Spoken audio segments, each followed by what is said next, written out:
The November meeting of the Community Board 1, Transportation and Street Activity Permit Committee. I'm Betty Kay, the committee chair. I'm joined by Michael Francoeur, who's the co-chair of the committee, and also Lucian Reynolds, who's the district manager for Community District 1, and will be playing the host for those of you who are signed in online. If you want to go to the next slide. Michael, we have a rather full agenda, but there are also some changes in it, so I want to point that out. For instance, if you came here to listen to about Revel mopeds, that is postponed until next month. Could you go to the next one? Next slide, thanks. And I also want to let you know this item, the first one, has also been postponed. I don't have a date for you at this time. We're waiting to get some answers to move forward on this. So just know it's postponed, and I'm going to go to item number 2, which is Citi Bike Infill. And for this, I'm going to actually introduce Manhattan Deputy Director Jennifer Santinez to introduce her team and the topic. Thanks, Betty, and hi, everyone. Good evening. I'm Jennifer Santinez, DOT's Manhattan Deputy Borough Commissioner. A thank you to Community Board 1, Tammy, Lucian, Betty, Michael, and committee members for having us on tonight. I'm joined by my colleagues Brian Perrett and Janae Malloy from DOT's Bike Share program, as well as Jennifer Leung from the Manhattan office, who many of you also have the pleasure of working with. Greg Haas and Molly Yoon from DOT's Traffic Engineering and Planning team are also on tonight to speak to the Edgar Street Trinity Place School update, which is next up on the agenda. But for now, I'm going to get back to Bike Share. So last year, DOT embarked on our 5-year Phase 3 Citi Bike expansion alongside our partner Lyft. And this will double the size of the bike share system service area and triple the number of available bikes. Since the program launched in 2013, New Yorkers and visitors have turned time and again to Citi Bike as a healthy, safe, fast, and affordable transportation alternative.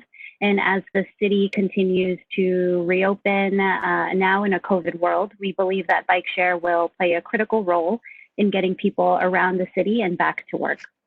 Our Phase 3 expansion in Manhattan started this spring when we expanded into new neighborhoods uptown, but we're also focusing on adding new stations and more dock capacity in the existing service area, including here in CB1, to help support the demands of a larger system. And so I wanted to thank the board again for giving us the opportunity to present. And at this time, I'd like to hand it off to Brian from the Bike Share program to walk us through tonight's slides. Hi, good evening. Thank you for your time tonight. I think I'm here to share my screen.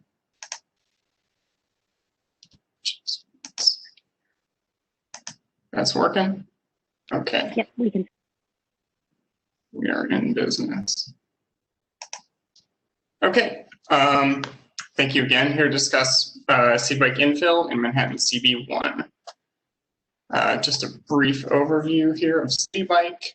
Citi Bike is New York City's bike share system. As you're all familiar, it's a network of shared bikes intended for point-to-point trips. Just another one of the many transportation options that we offer New Yorkers. The system operates 24 hours a day and offers New Yorkers the convenience of a bike for quick trips without the inconvenience of storage and maintenance. The program is a public-private partnership. City DOT is responsible for planning and outreach.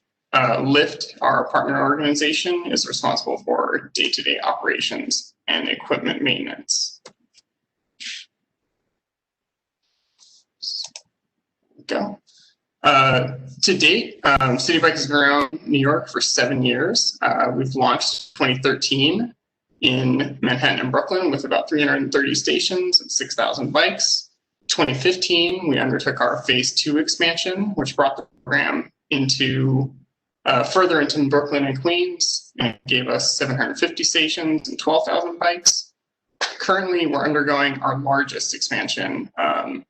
Between 2019 and 24, we'll take the program into the rest of Manhattan, Brooklyn, Queens, and into the Bronx, adding 35 square miles to the program and an additional 16,000 bicycles.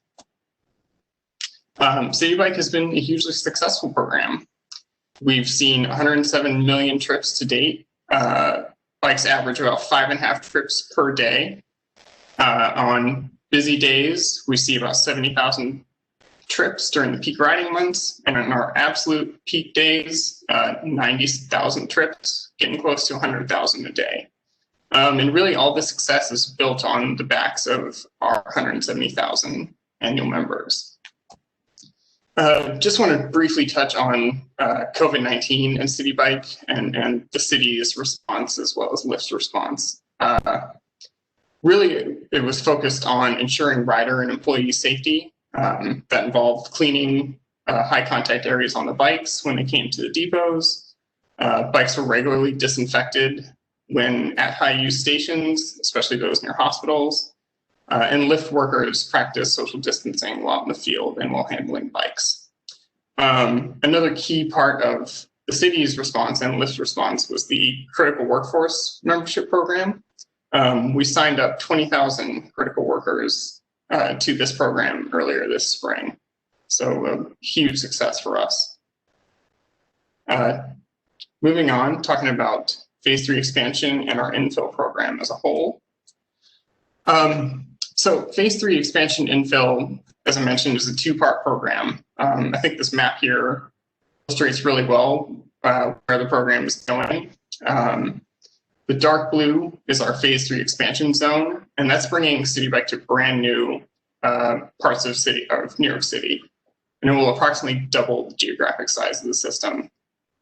That's going to add 32,000 docks or about 16,000 bikes in an approximate 35 square mile area. What we're here to discuss tonight is our infill program. That's kind of more illustrated by the gray on this map. That's adding an additional 16,000 docks and 8,000 bikes into a 33 square mile area that already contains 29,000 docks. So why are we undertaking this infill program? It's really to support the system as a whole. Similar to buses, transit, gravity pulls bikes to the center of the program. As this demand shifts, infill is built to help support that. So adding to the core of the service area helps support increased demand from expanding to new parts of the city, helps meet demand and helps riders find bikes or docks in the existing service area, and overall is geared towards improving our rebalancing and system operations. Infill is going to be a rolling program. The rollout began earlier this year. We're focusing our initial push on areas with highest demand. That's probably best illustrated by the light blue here. And installations are going to be rolling. This planning process is really going to be iterative. Our goal is to try to add bikes to an area and see how system demand responds as it expands. We're using a unique toolbox to achieve these goals. 2 you're probably most familiar with and most obvious would be adding new stations and expanding existing stations. But we're also looking into creative solutions, such as this one pictured. This is our 3D bridging pilot, where we can kind of bridge the curb and occupy both street space and sidewalk space. As I mentioned, this is a rolling program. We'll have rolling outreach and installations. This kind of starts with community feedback and gathering feedback from our online portal. We'll take that data as well as ridership data and our technical criteria and identify feasible locations. Following, we'll notify property owners, community boards, and key stakeholders before installation.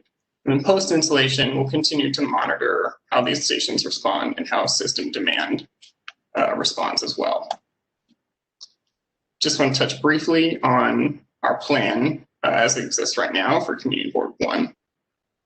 We're looking at 4 new stations in CB1. They are listed here, and I'll go into detail on subsequent slides.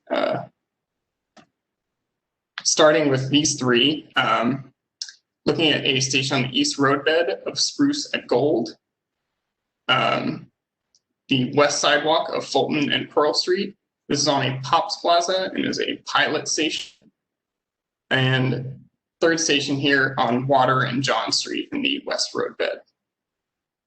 Final station we're looking at in CB1 will be on the north roadbed of Albany Street at Greenwich Street. That wraps it up for me. I'm happy to turn this back over and stop my screen sharing and take any questions you might have. Thank you.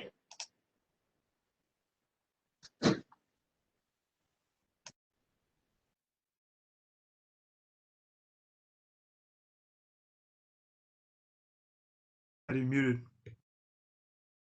I know, sorry, my mouse wasn't working, so I couldn't unmute. So sorry for the delay. It's also not letting me scan the hands, but now I do see them. And let me start with, thank you for the presentation. That was very informative and helpful. I know that I got the link today and I'm going to share it with people for the feedback. I'm having trouble attaching that as well because it's not working. I can drop that to Lucian if Lucian Thank you, wants to drop that in the chat. It doesn't allow me to paste or do anything with my chat. But anyway, thank you. Are these different, is the notification of people in the community done before the final decision is made about dock placement or movement? I guess is my real question.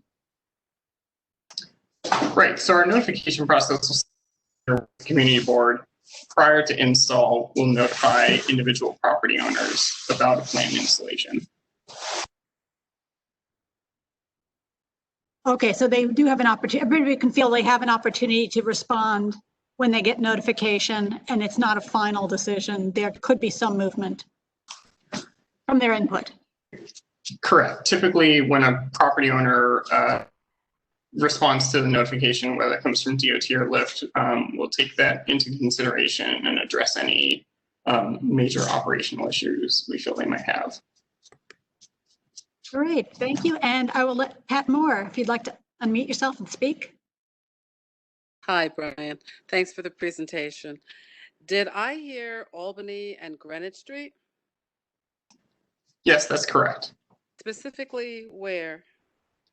That was the north roadbed, the northwest corner of Albany and Greenwich Street. Do you mean where number 5, the World Trade Center number 5 is proposed? I'm lost. No, that I'd have to double check. I will say about this site, we've worked with the office and Port Authority to and have been in discussions with them about this location. So you have been in pull that up on Google's map for Pat so you can actually show her exactly where you're talking? I pull it up. I can see it though when you pull it up. And Brian, if you're having a hard time, just let me know. I can always take over host control and show that. Because first of all, Greenwich Street is over here in our little neck of the woods. We have very little access in terms of cars. The streets are narrow. Greenwich Street is already just impacted with all kinds of issues.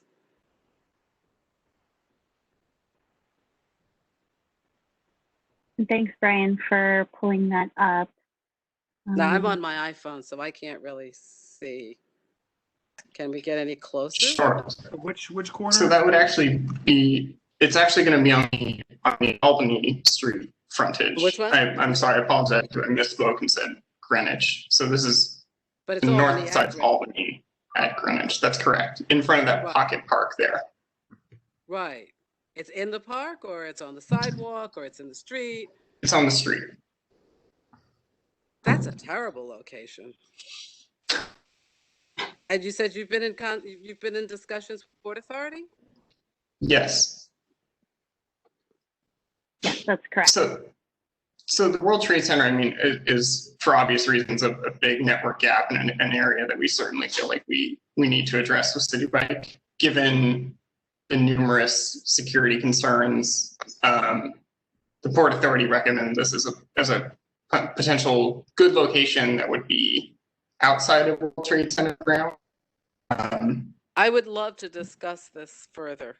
I live on Cedar Street, right on the corner, you see? Cedar and Greenwich.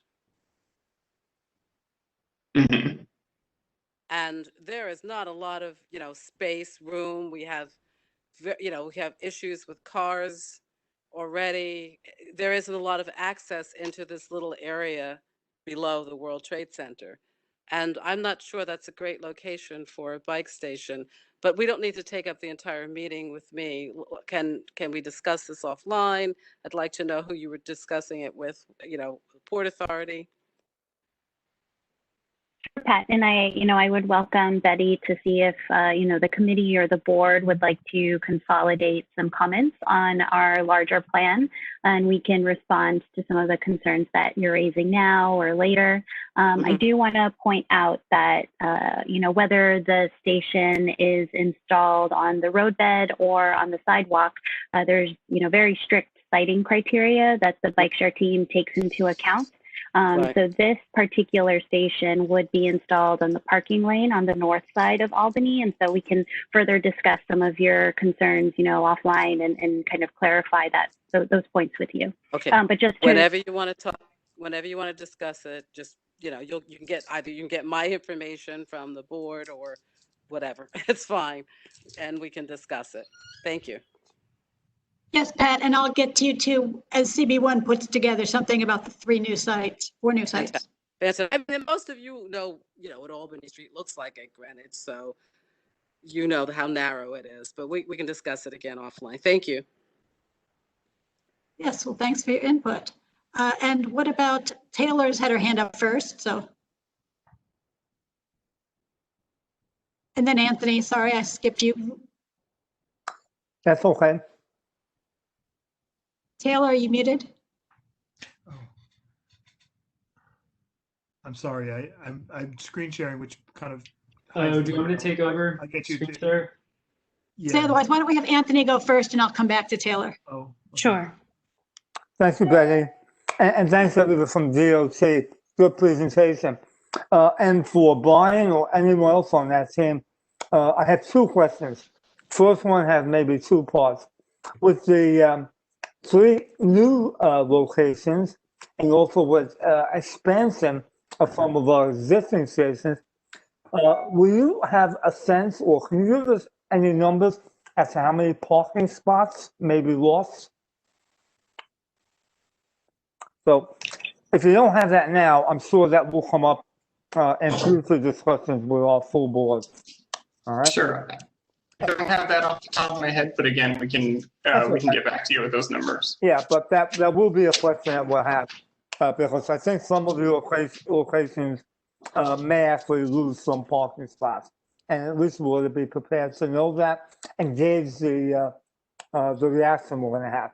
The second question I have is I understand your concept or philosophy of gravity to the core, but my concern would be, at what point do you feel you have saturation? In other words, I think there was a number in one of your slides about adding maybe 16,000 new bikes or docking stations. And does 8,000 give us a satisfactory result? 10,000, 12? I mean, why 16? That will be asked at some point where if you're going to do this phase 3, why not do that in phases? And do you have a plan for that?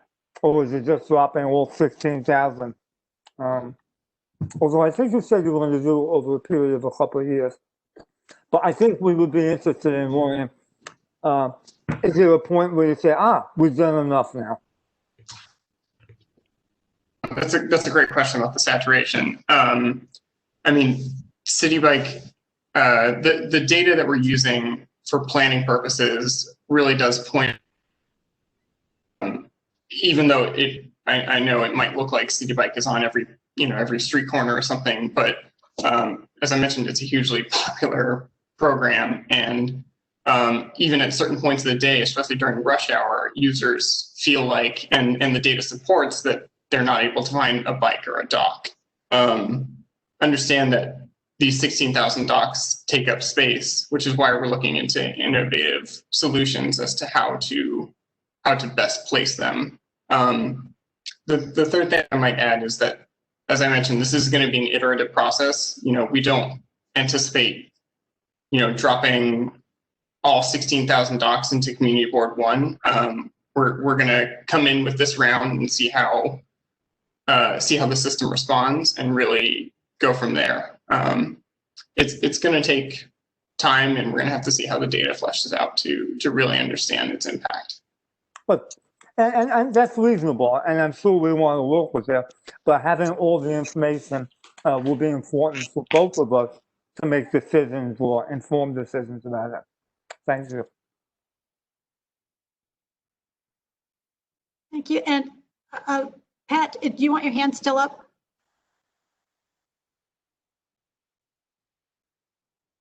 That Michael, if you'd like to speak? Yeah, sure. I'm off mute, right? Yeah. One quick question for Brian. You had mentioned the location at Fulton and Pearl was a pilot. Is that correct? What does that mean? Sure. That is, it's actually going to be on the Pops Plaza there. If you're familiar with the building, I think it's a Dwayne Reed on the ground floor. Yep.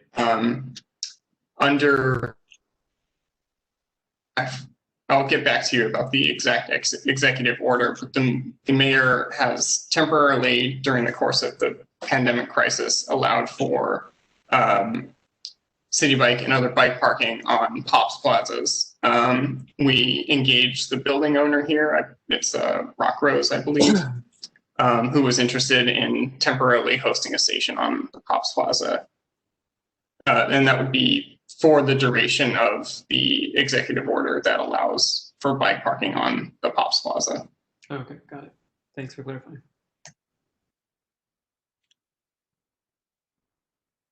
Thank you. And Mitch, I think your last cue, and then after that it has to go back to Taylor. Sorry, she's been waiting. You want to do Taylor first, Betty?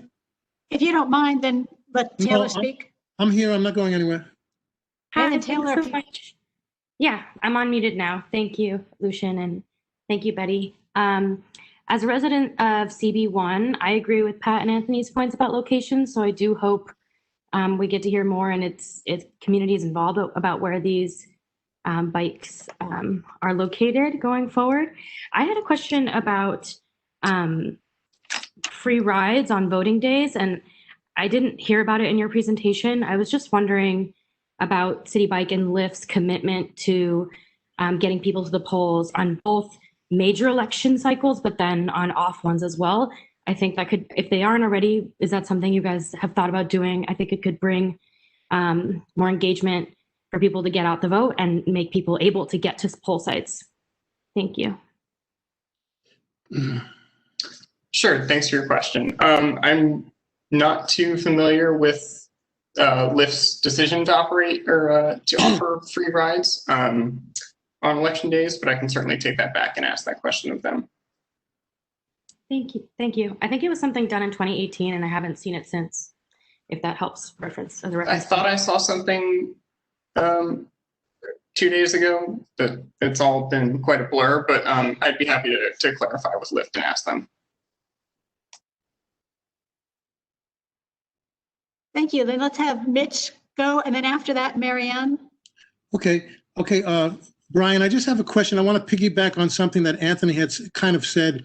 When you're like scouting locations, and do you take in consideration if there's multiple locations and maybe one location is, no parking 7 a.m. to 7 p.m. Monday through Friday, and then there's other locations that are being considered where there might be some alternate side or metered parking where residents or family members could use. Are you trying to take the more, wouldn't it be prudent to try to take the more restrictive parking that residents couldn't use anyway, if you're not already doing that, because that would seem to be like a win-win situation as opposed to just picking a location. I would recommend to try to pick the most restrictive parking locations that would affect the community the least. And it's probably more important for the outer boroughs where, there's more of that is necessary. Sure. Of course, we do take parking considerations and loading into account when we're choosing station sites. Obviously, like your example of 7 to 7, no parking, we do need to coordinate with city borough engineers to determine what exactly that parking is used for, or what exactly that regulation is used for. So those agencies will say, well, we need it, then that's it, because I'm dealing with that with some other situations like that. So it's a matter of just a recommend of you guys being a little stronger, because that's what they are going to say. So I would just to support, like, to try to, at least get some of those like balanced, Sure, I appreciate it. And of course, like Citi Bike intends to maintain as much parking as possible. Thank you. And Marianne, then Carrie. So, hi, thank you. First of all, I want to highly support what Pat Moore said about the Albany and Greenwich location. There's a very wide sidewalk there where that small park is that is maintained by the Downtown Alliance, but the roadways there are ridiculously narrow, partly because of construction and scaffolding. So it would make a lot more sense to have it on the sidewalk area for the time being. I became an annual Citi Bike user this year, partly to rehab my injured knee. And so I've become so much more aware of what the options are and the gaps downtown. I'm a little concerned about the Port Authority and their opinion about where things could be, because I am sure it is totally from a, what could I say, a law enforcement viewpoint or a building aesthetics viewpoint. There is so much space. I'm also a volunteer at the 9/11 Museum, so I'm in that area a lot. And there's so much space, open space, that could be used within the World Trade Center complex. Wide sidewalks, streets that are not used actively at all.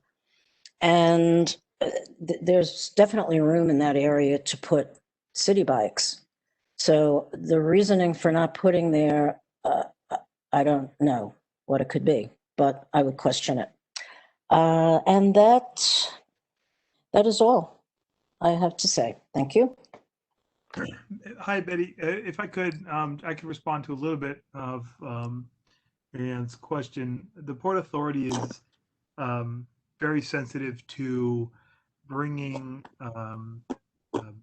any kind of vehicle into the World Trade Center complex, and to find any kind of any metal thing that can hide an explosive is essentially an opportunity for an attack. So that's why they are pushing bike infrastructure to the periphery of their complex. And I think that explains probably the city aversion to having Citi Bike within that complex area as well.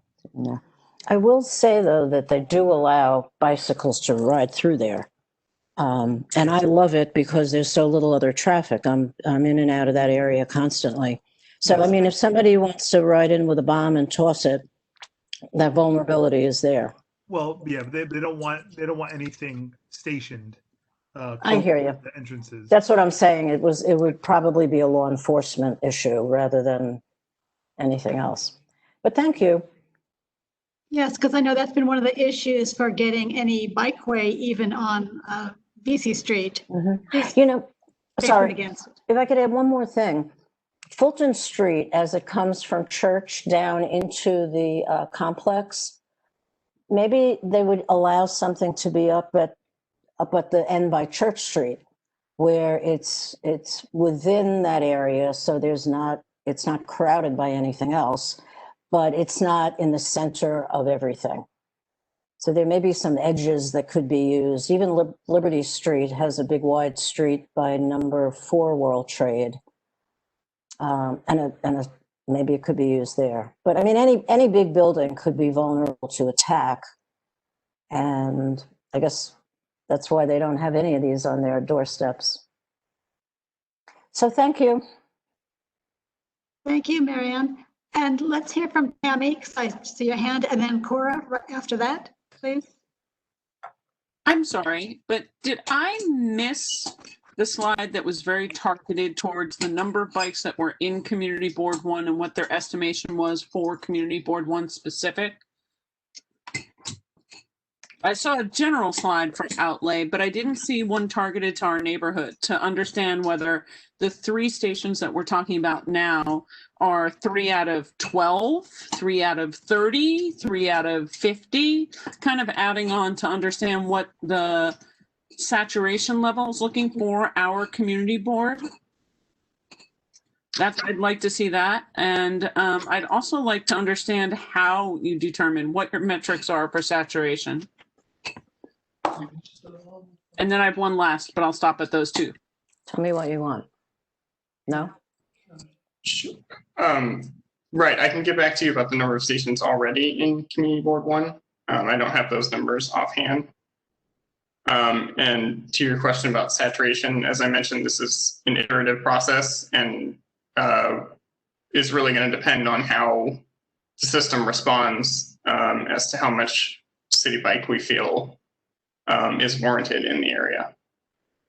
So can we see then some documentation on which are, on usage of the Citi Bike stations in CB1 in terms of how, I understand post-COVID's an unusual thing, but you could take, for example, October 2019 and October 2020 and use those 2 as a comparative.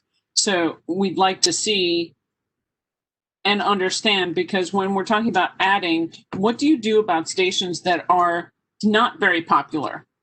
Do you remove them or do you move them? And how does that work into the saturation and planning of overall stations?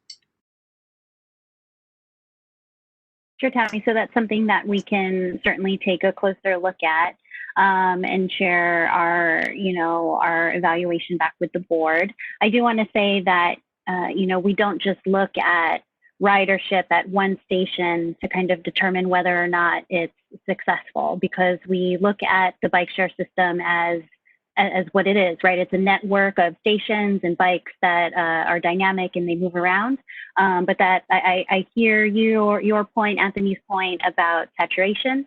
And Brian, I wanted to see if you'd be able to kind of just talk a little bit more about the Infill kind of toolbox and just what general criteria we took into account when we were, selecting locations of where to add capacity. Yeah, absolutely. As I mentioned, this was a data-driven approach into the community board. The feedback focus.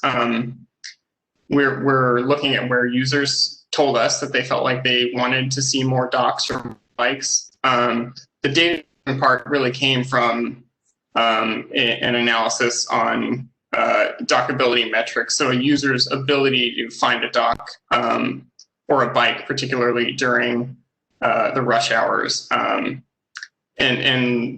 evaluated these stations and determined how much additional docks or bikes we felt like they could support.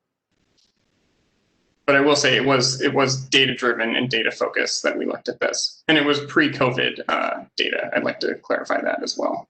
So I'd really like to understand what that looks like now, simply because if we're going to base all decisions in Lower Manhattan on pre-COVID, you miss the fact that the way the business world works and the residential life in Lower Manhattan has been drastically affected. We have some companies who are saying that they will not be going back to 100% even in 2021. We have a lot of companies that are using less employees on site in Lower Manhattan and some that have moved entirely. So I think of the thousands of people who are not here right now, and we see it and feel it by every small business that can't maintain and close. Downtown Alliance has numbers and things like that. And we'd really like to make sure that the City Bike expansion is both relevant and successful. And we don't have a situation where we have, 160,000 bikes out and them sitting at full docks half the time, which is an unthinkable thing, right? We know that that wouldn't be in a normal time, but we are no longer in normal times. And then as a follow-up to that, when choosing siting of locations, we've had issues in Community Board 1 with restaurants who have locations, as you well know, outside them. And in the options for open streets and trying to make them successful, it was a, well, so sorry, too bad approach that if it was there, it couldn't be closed or moved or any other thing. And they didn't get an opportunity to have a sidewalk cafe. We've lost a couple restaurants because of it, specifically because there were city bike stations. That really is not something that we should be penalizing the restaurants. So at all the locations that you're looking at, what kind of look are you having at the sidewalk structure and the ability, if it's a retail location, for them to be able to use the sidewalk or use the street bed, considering that the new restaurant program will be, in fact, eligible to be used all next year, spring, summer, fall as well? So the proposed stations or do not conflict with open restaurants. And just to add a little bit more to that, I know that, or we all know that last month, the mayor announced that the open restaurant program would turn into a year-round permanent program and not just a COVID recovery initiative. Those guidelines for what a permanent kind of open restaurants, outdoor dining program looks like are still very much under discussion or in discussion and under development. What a permanent open restaurants program could look like may not look like what it, what exists on the street today. And so Tammy and Lucian, we're planning to go back to all of the community boards when we have a little bit more information to share on just what exactly the permanent guidelines and, rules and regulations are for a permanent OR program looks like soon. Jennifer, I appreciate that. I will say that I think it's being done without community board involvement in any way, which I find extraordinarily frustrating because we are the people who hear the complaints. We are the people who the community goes to for liquor licenses, sidewalk cafes, and everything else. So without having your finger on the pulse of the community to understand why one location works or one doesn't, or a holistic look at it, including community board participation, Point taken and understood. This isn't just solely a DOT initiative. It certainly is a citywide and, administration choice to move forward and try to move forward with a successful permanent open restaurants program. So the comments that you just shared and future ones about, how we develop the open restaurants program guidelines, I certainly will take back. And I just want to ensure that, our borough commissioner as well as our commissioner is up to speed on your points that you just shared. I appreciate that. It's been something that's been raised at every borough board meeting since the program started. So I'd like to say that I'm novel and it's me, but I am one of numerous CB chairs screaming the same thing.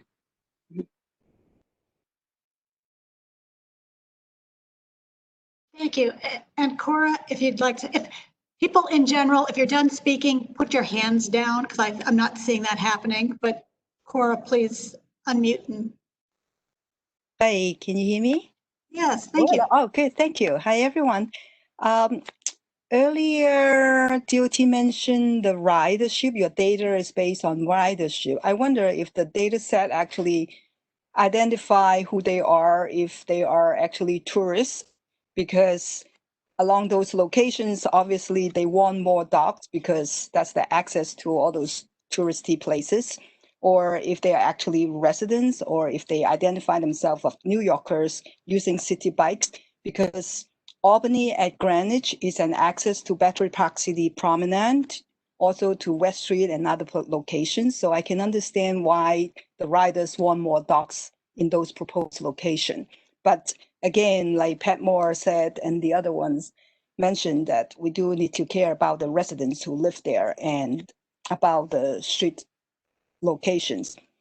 In terms of the proposed Infill stations, I echo to Pat Moore's concerns about Albany and Greenwich Station. The sidewalk is metal grating along the perimeter of the Albany Plaza on the north side of Albany. And at Greenwich is an abandoned construction site right now of that high rise. Then Cedar is a one-way going west, turning south at Greenwich. And a lot of times once the car comes through, it's kind of trying to hurry up to catch that red light at Albany. And then along Greenwich really is kind of a congested area all the way down to Rector. And don't forget, FDNY, the fire truck, is over there, and right now they're using Cedar. So it's actually, it seems like a quiet place, but actually in terms of pedestrian traffic and vehicular traffic is quite busy. And also the bar over there, they actually are doing pretty good. And all the outside seating is actually across to the Marriott Hotel right over there. And then with Fulton and Pearl, I want to bring it up. Fulton and Pearl, that's where St. Margaret's House Senior Housing is. And the Southbridge Tower seniors also a lot of times together with some parents that have their children play at the, what do you call that park? The children's playground over there, right on the north side of Fulton and Pearl and Water. Actually, there were parents before they asked for a crosswalk, because if you notice, actually for a long time, these FedEx truck and the truck making deliveries, they've been double parking, even though the parking spots over there are commercial parkings, but there are also FedEx trucks parking over there double park. So it's kind of dangerous for the children and the parents and the stroller trying to cross from the park back to the south side across Fulton Street. So I want to bring that up, just want to be more mindful. Then in terms of Spruce and Gold on the east side, the southwest corner of New York Presbyterian Lower Manhattan Hospital is actually their loading and unloading dock. So especially early in the morning, they're quite busy over there. Then on the east side of Gold at Frankfurt, I think there's already a bike station over there as well. So I want to raise these concerns. And then when you discuss with the community board members again, I would suggest that you look at it more holistically from that perspective, from the residents' point of view. Thank you. Thank you, Patty. Yes, and Cora, do look, we have put down the portal for DOT to enter any concerns or complaints or about this infill. So everybody please pay attention to that too. It's the second item under chat. Yep, I found that. Mm-hmm. Yes, and everyone Thank please you. use that as well. I will help circulate that as well. Thank you. Thanks.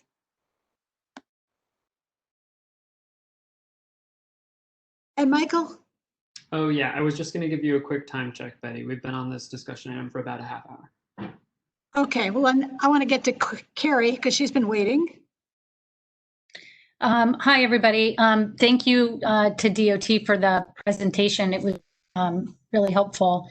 I don't want to repeat some of the things that Tammy said, but it just strikes me that we haven't really heard yet a comprehensive plan for CB1. There have been a lot of docs that have been added recently, but that was all done without a public engagement process or a holistic overview of what DOT intends to accomplish. I spent quite a bit of time going through the portal and the feedback for stations earlier this week in preparation for the meeting, and I didn't see anything in there that suggested that we needed a whole lot of additional hardware in CB1. There were no comments that suggested that we needed additional hardware. So I don't understand, and I'd like to learn more. I'm not trying to just be, Debbie Downer. I just want to understand more why we would need 16,000 docks and only 8,000 bikes. Those numbers don't seem to fit quite. with CB1. And then in terms of figuring out how many bikes and docks and hardware, et cetera, you talked about rebalancing. And I wonder whether or not there's a way or a method to be more efficient with our space in rebalancing bikes without adding hardware. You know, can we have a more robust valet program? Can we have a bike angel program? What can we do to rebalance so that we're not taking pedestrian space with these 3D bridging proposals, or space outside of restaurants, which, you know, is, I don't want to go too far into that. So is there a different way to do this rebalancing without adding hardware? So that would be another question for me. And then finally, I would just like to suggest that the community board, as this is the beginning, I think, of public engagement. As far as I know, DOT hasn't made a comprehensive plan to CB1 presentations since the program launched, and we had a lot of forums in 2012, and I was active in that. It seems to me that we should have some community preferences, you know, that we don't block restaurants, which Tammy mentioned, that we prioritize pedestrian space over, you know, parking space for city agencies, perhaps, you know, whatever those things are. But I think this community board and this committee should have a clear set of preferences for how we'd like DOT to address their infill and expansion in our district, so that they can work with clear preferences and come back with some clear proposals that meet those preferences. I think, and then there's one other piece that I have to mention, and I know this is about expansion and infill, but we really need to talk about relocation as well. There was a comment that one of the proposed locations is in a POPs, and that, you know, it would be temporary, but we know that nothing is temporary. And every time we try to get a dock moved because it's blocking a restaurant, for example, you know, we haven't had DOT's enthusiastic, oh yes, we can move that. We designed these to be movable. We can do that. So before we allow things to go in POPs and take up precious sidewalk space, like in front of 16 Hudson, which is another proposed 3D sidewalk bridging over bluestone historic sidewalks, or expand the dock in front of the Hideaway and Duane Park Patisserie, those docks can be moved. The Duane Park dock can be moved. And anyway, I'm happy to work on that. I don't want to take up other people's time. But Brian, I'm a worker. I'm happy to walk this neighborhood with you. I'm happy to help you find locations that don't jeopardize small businesses, and that you know, sort of keep those community preferences in mind. With that, that's all I have.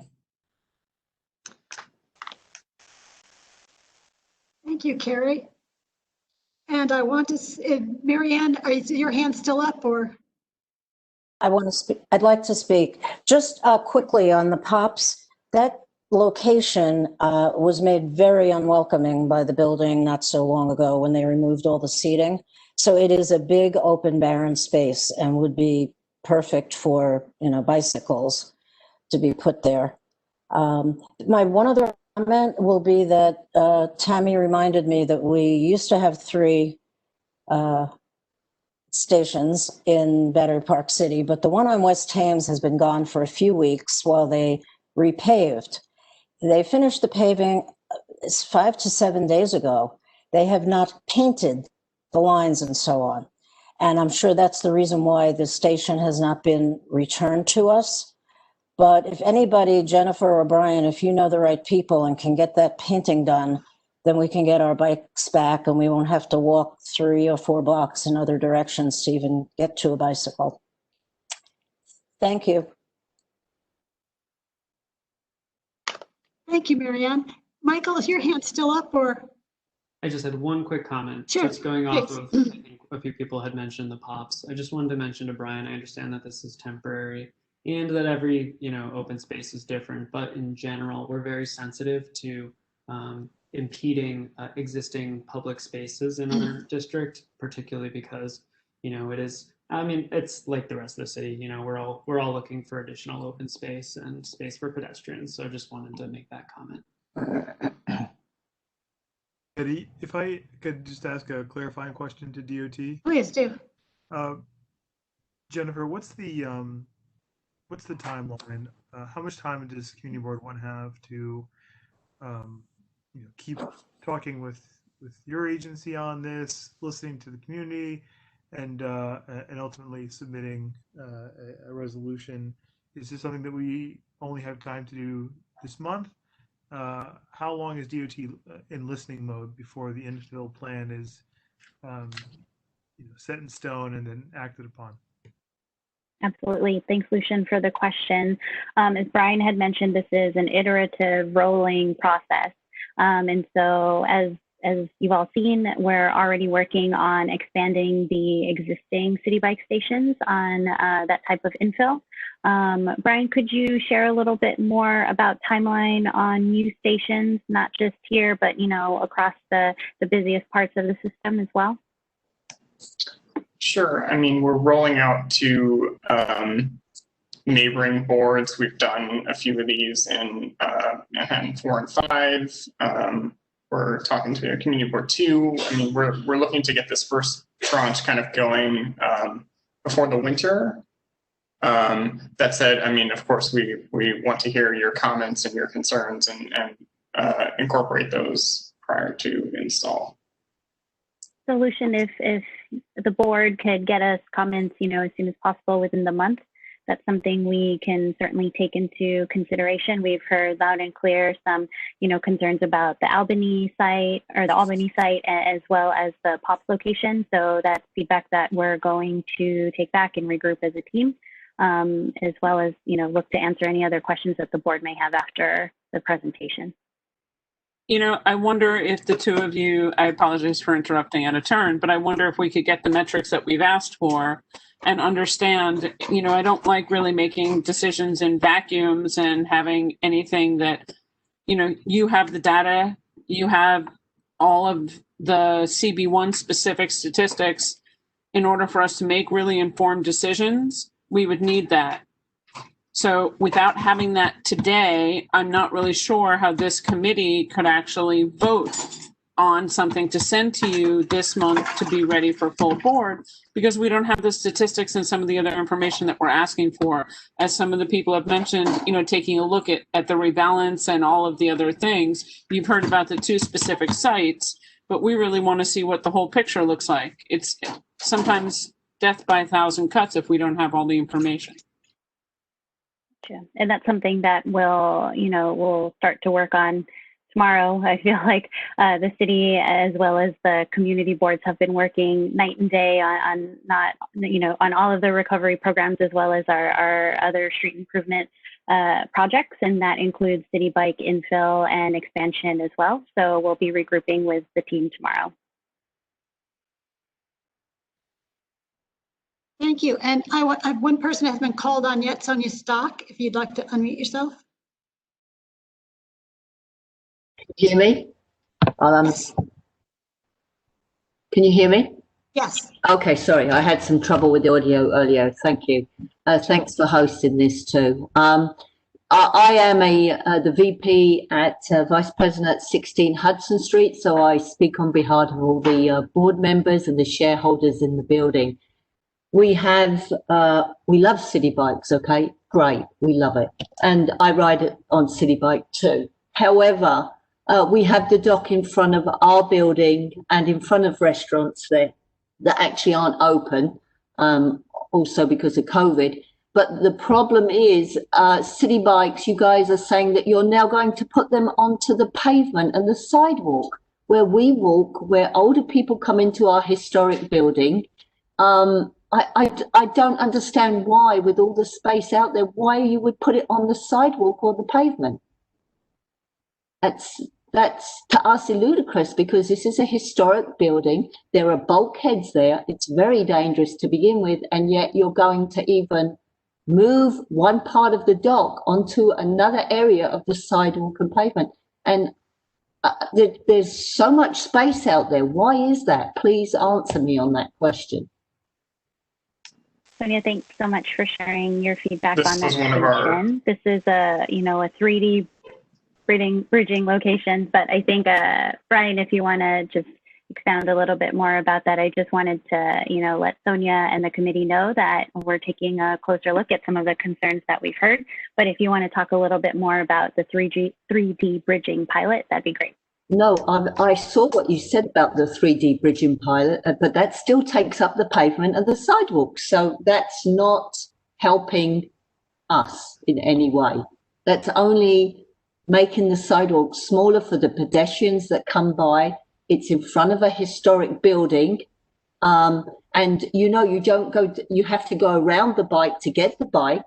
So that takes up more space. It's not just, you're bridging it over, you're putting it onto a bulkhead sidewalk where people pass by. And I think that's asking for trouble. We have to pay, our building has to pay for the sidewalk. Are you going to compensate if somebody falls on that sidewalk because of the loading dock? So on the liability point, buildings aren't liable for accidents caused by the Citi Bike equipment. I will say that this, as we mentioned, this is a pilot location. This is like our innovative approach to try to preserve street space. As we heard other comments tonight that parking is and street space as well is a precious asset. We felt that this location met the criteria for either a sidewalk station or a roadbed station, and wanted to blend it here and see how this went. Well, you could extend it all the way down to the bottom of the street, or you could extend it across the street because there's commercial buildings there all the way along from 16 Hudson Street. So I don't see the need to put a new loading dock further back up onto the pavement where there was one in front of it. So I see plenty of space out there. There's empty commercial spaces, or extending the same dockage down to the end of the street between Duane and Reed, but not moving it onto the sidewalk or the pavement. That's all we're really asking. So, sorry about that. So that's what I don't understand. Yeah, now I think if you could get back to us about why the street is not suitable and part is being put on the sidewalk. The sidewalk, exactly. The sidewalk and the pavement, it's now on the street, the loading dock. Right, yeah. We did feel that the street... But it's already on the street, so why won't it remain on the street? Why would you extend it onto the pavement and sidewalk? So as I mentioned, this is a pilot program and it's an innovative approach to trying to maintain parking. The street is certainly viable. And it's that we're looking to maintain street space as well as extend the capacity of the bike share dock. Well, actually, thank you for clarifying that, Brian, because that was what I was going to bring up. Since we were invited to please, and I know there's a time crunch to do this, develop some sort of report, I think we have to not only address the 4 new ones since we've been invited, and I invite everyone here to take a look at DOT's own website for giving feedback. But we need to set some priorities on what people want, because there is the push-pull with, are we saving parking? Are we saving sidewalk space for pedestrians? And I think some of that has to be done actually within the community board, because DOT can only do their best with juggling it, and it's a juggle for everybody. So I guess we need to kind of deal with that. So thanks for bringing up this case. And Betty, can I weigh in? I have my hand raised. I just want to weigh in on this 1 second. Sure, Mitch, and then we'll. Thank you. I agree with what you just said, Betty, but there's one extra thing about weighing things. And Brian, besides that, you had four, I think four bike stations that you had put up before. It seems that there are two of the stations, particularly the one that is the person was just talking about on Hudson, and then before what Pat was saying on Albany, that a lot of people had some problems with. Why, for a pilot program, why not start with two? Why does it have to be four? It seems that that would also be, you want to do things incrementally. So that would seem to be the most logical solution, to start with the two that have the least resistance and see how that goes. Why does it have to be four? So the four that we just presented are outright brand new stations. Right, I know that. But there are two of them that have a lot of opposition. So why can't we start with two? Sure, we can take those comments back and circle up with the Borough Commissioner's Office and evaluate a path forward with those. Thank you. I'm looking, a lot of hands are back up again. So I'm going to ask Tammy, I assume you want to speak again? Yes. Not to get down. No, it's me. I think, I mean, I'm a little concerned, and I'm just putting it out there, that we're rolling out expansion as we're recovering from a pandemic without looking at the metrics, without looking at the statistics, without comparing it back to how many people we know are not here, in an effort to rush it in before it gets too cold for an install. I'm less worried about the weather on the install and happy to welcome whatever stations we can in the spring, when we've looked at this and we said, wow, yeah, these two stations are fantastic. And gee, maybe you can move X station instead of this install here, or can you expand this station instead of an install here? And having that kind of dialogue, and with the open streets and everything else taken into consideration as a balance, versus we have to answer you today by the end of the month because the weather's getting cold. That is a concern, and I'm just raising it. The committee needs to figure out what they want to do and whether or not they feel they have enough information to pass a resolution either in support or not. Well, no, Tammy, I definitely second that, because the resolution would really have to come with a report as to what are our priorities and what do we think of these four locations we proposed. Waiting to get some information. We only meet once a month. The time frame would be very, very tight, realistically.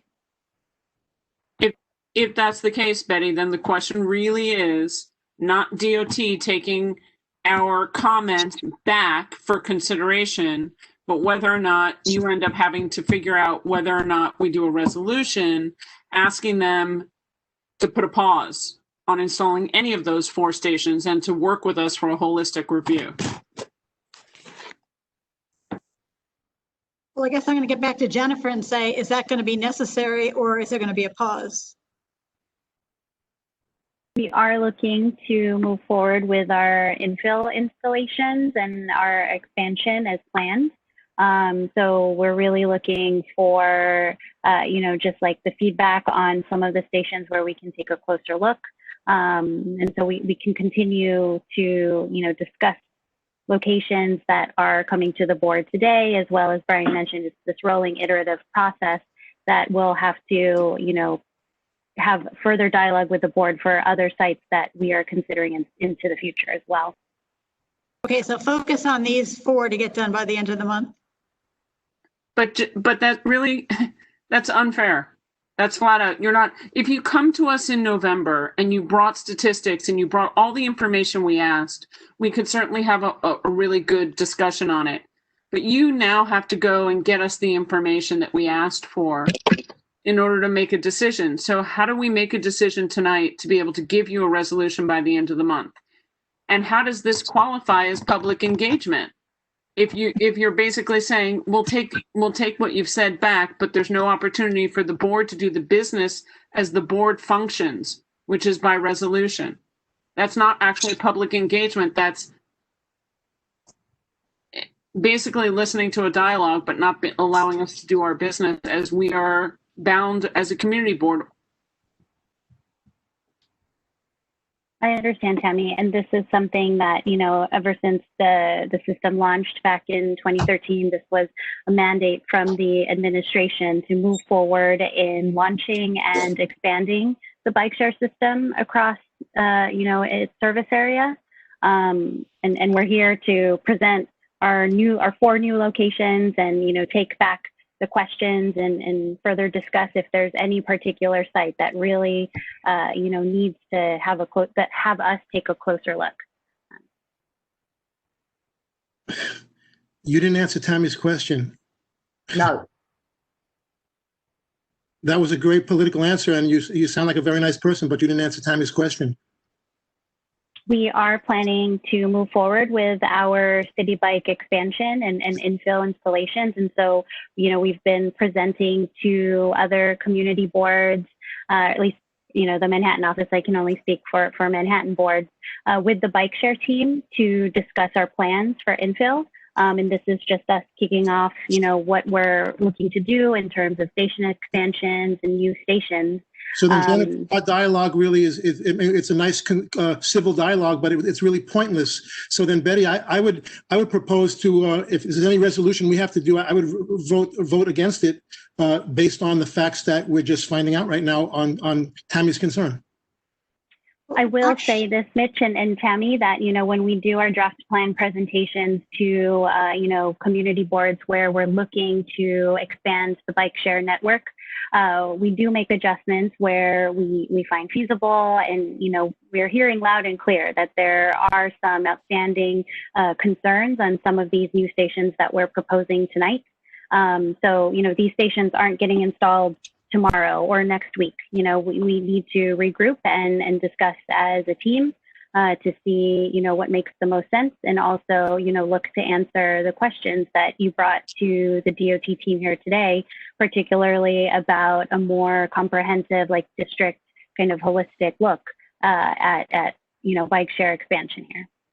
Quite frankly, I have requests that I'm sure people are sending us. I do know of one from a school. I'm almost afraid to say anything because DOT is not willing to actually have a back and forth dialogue based on your answer, which is frustrating for the community. This is not the same situation we were in 7 months ago, 8 months ago, or 12 months ago. So I'm very disconcerted by that answer that basically we're rolling out and enjoy it.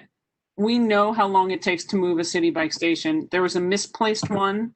That's the best description I can give you in Battery Park City. I think it took 4 years to get it moved to the original location that the community board suggested.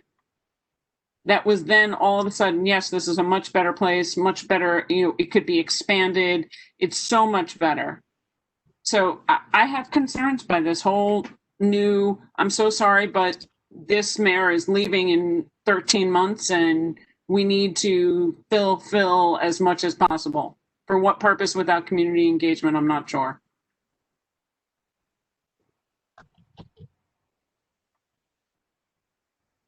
Understand, and because we've been on this topic for a long time, Sonia, is your hand back up again, or? No, my hand is down. I just wanted to add though, our building first learned about this with a note to the management company saying they were going to install, and they didn't ask us anything about it until we received the letter, basically saying we're going to install this and thank you very much. So yes, there was no dialogue done, and I agree with Tammy. It's very, very disappointing that nobody really wants to hear our voice, and yet they're going ahead with the installations anyway. So, you know.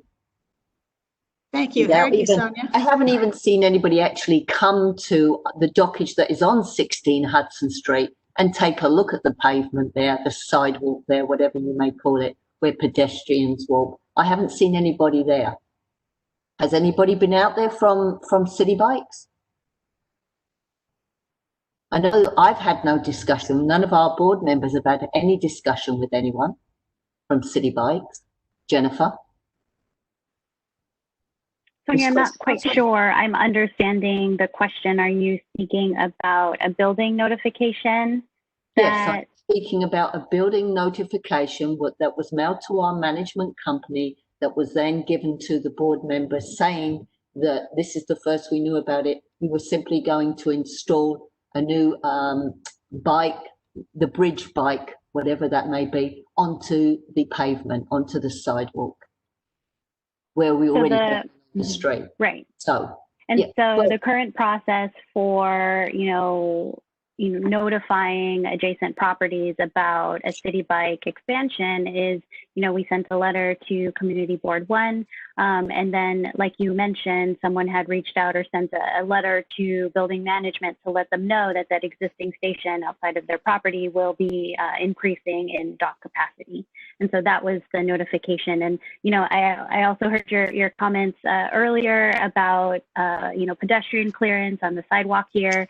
And as Brian had mentioned, we're, just going to take a closer look to see if any adjustments can be made. But this is a temporary 3D bridging pilot. And we'll, get back to the board with further updates on this location. okay, thank you. Thank you. And Carrie, because we've been on this for almost an hour and a half. Is your hand up again or? Yes, my hand is up again, and I promise it'll be short. So what Sonia's talking about at 16 Hudson was also the case for Duane Park Patisserie. There are several and other infill projects. So let's be clear, the 4 things that Brian presented on are about expansion, but what Sonia's talking about is infill. Well, I guess it's both, but there's been a lot of infill that's happened in Tribeca over the last 6 months without any data supporting the need for further infill or expansion in Tribeca. Downtown Alliance had a different thing, but in Tribeca, there's been no data supporting infill or expansion that has been shared. So the fait accompli aspect of what's happened at 16 Hudson and what happened on Duane Street is why the community is very upset with the lack of representation from, or public engagement, as Tammy phrased it. There's been no public engagement. There's just been the fait accompli, the pushing down, the pushing in residential and business faces, some expansion plan that we have no data to support. So that's it. I promise I won't put my hand up again, Betty. That's fine. No, and I do want to thank Jennifer and the team for coming. To Tammy, what I was going to say is, I don't think it's a point to go after resolution tonight.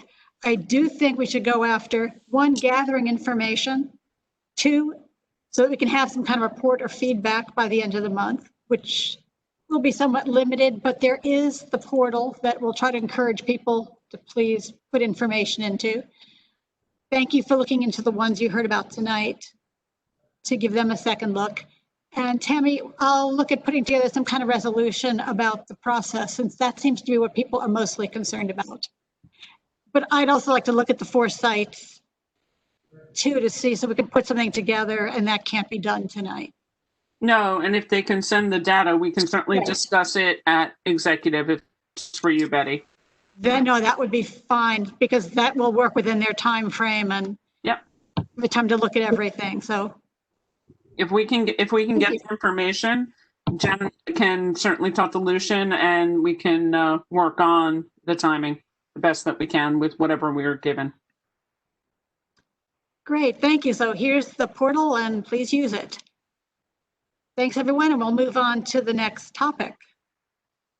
If they have some time, because I know this is awaited too, Edgar Street Trinity School update.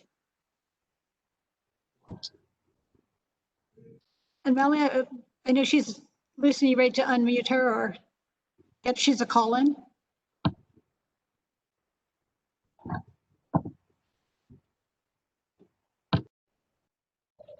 Oh, I see her on the panel. Hi, everyone. Thank you. Can you hear me? Yes. Be a little bit louder. Okay. Can you hear me? You're hushed, but I can hear you. Okay, bear with me 1 second. I was just logged out of my remote desktop, so let me get back in. Sure, that's fine. And will you have some slides to present? Yes, I will. So I believe they're going to give me the screen share capability. Great. Yeah, Lucian, if you want to take over my my superpowers and give it to Molly, that'd be great. And is Trish here?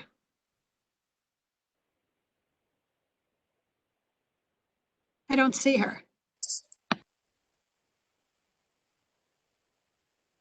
Can everyone see my screen?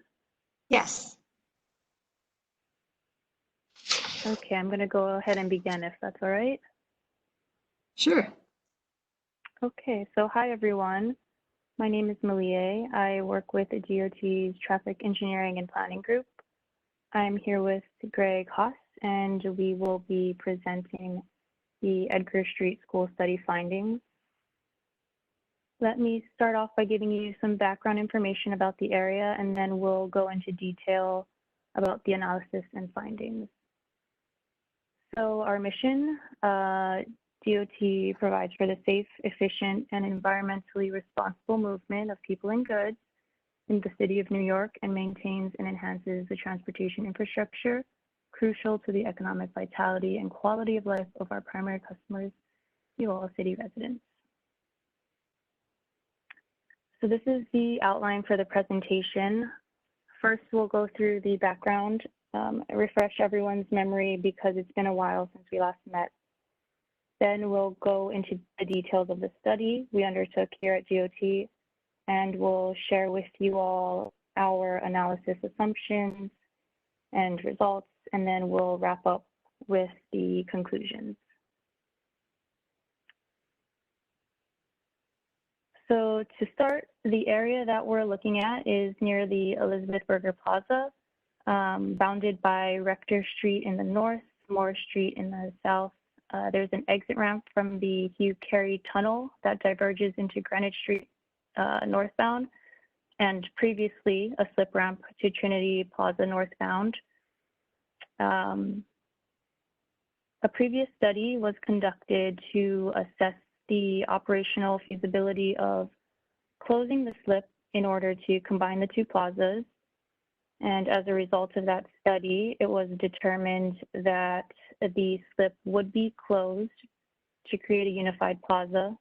Buses currently using the slip ramp to access Trinity Place northbound would be rerouted to northbound Greenwich Street and then turn right onto Edgar Street. Additionally, as part of that study, the northwest corner of the plaza was redesigned to accommodate the larger turning radii of the buses. And groundbreaking for that project occurred in August of 2019, and construction is currently underway.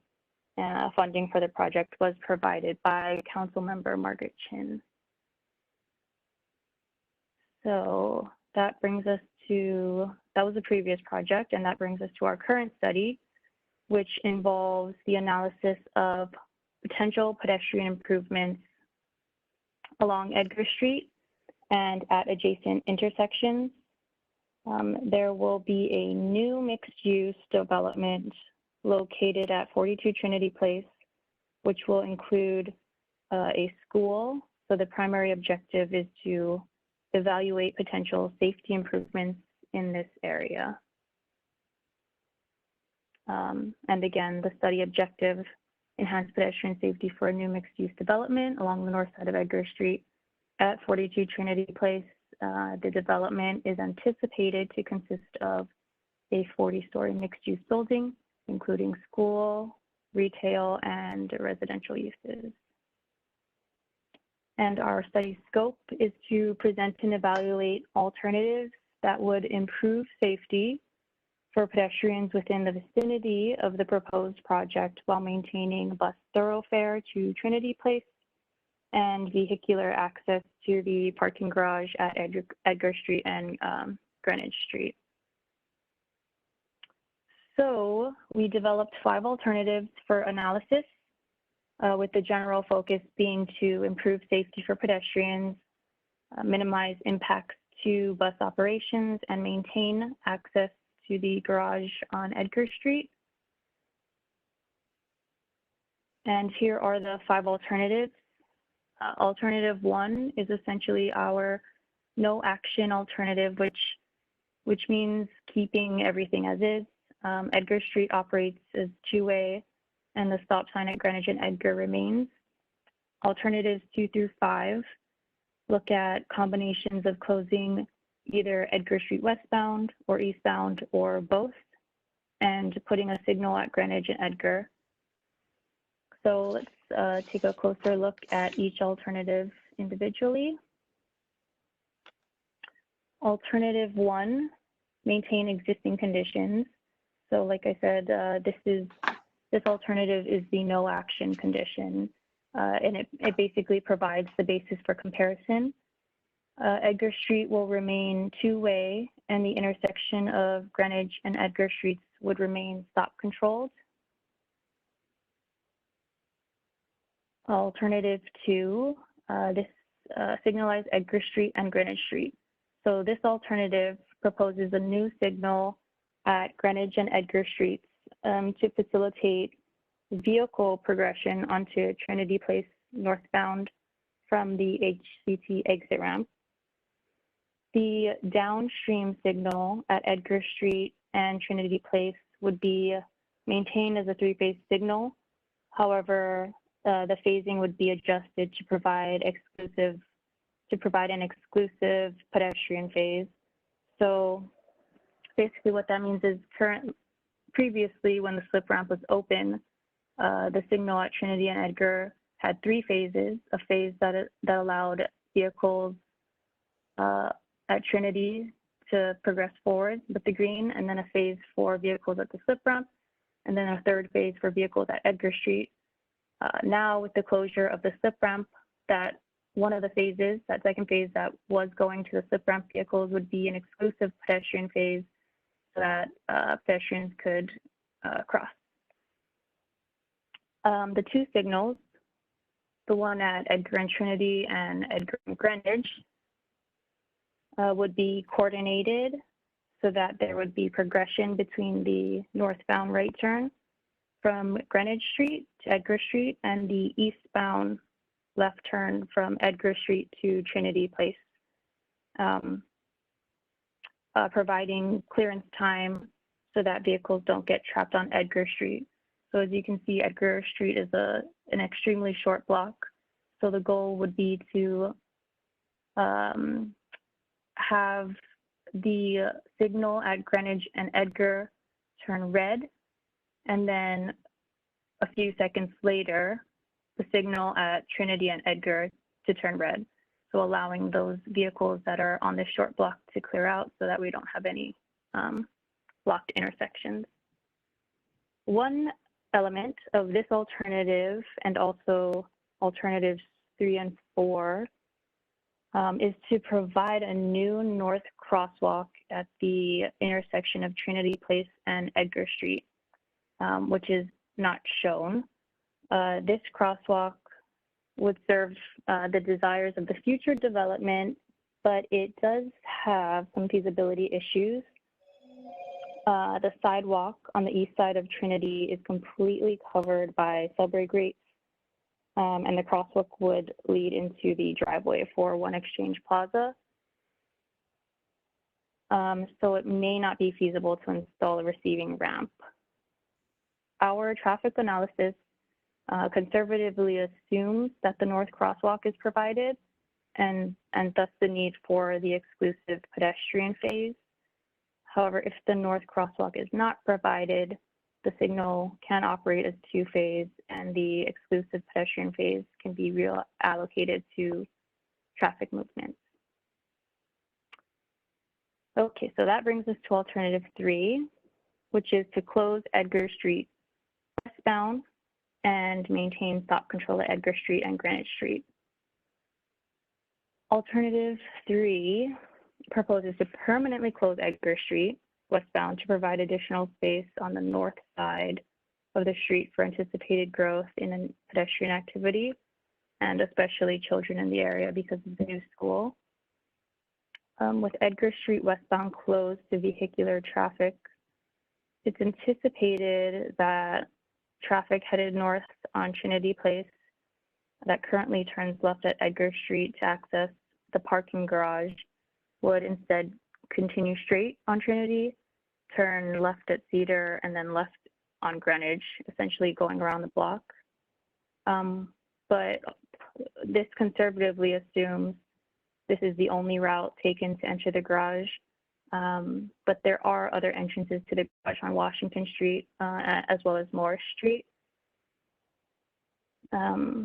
So this concept improves safety by eliminating a lane on Edgar Street and converting it to pedestrian space.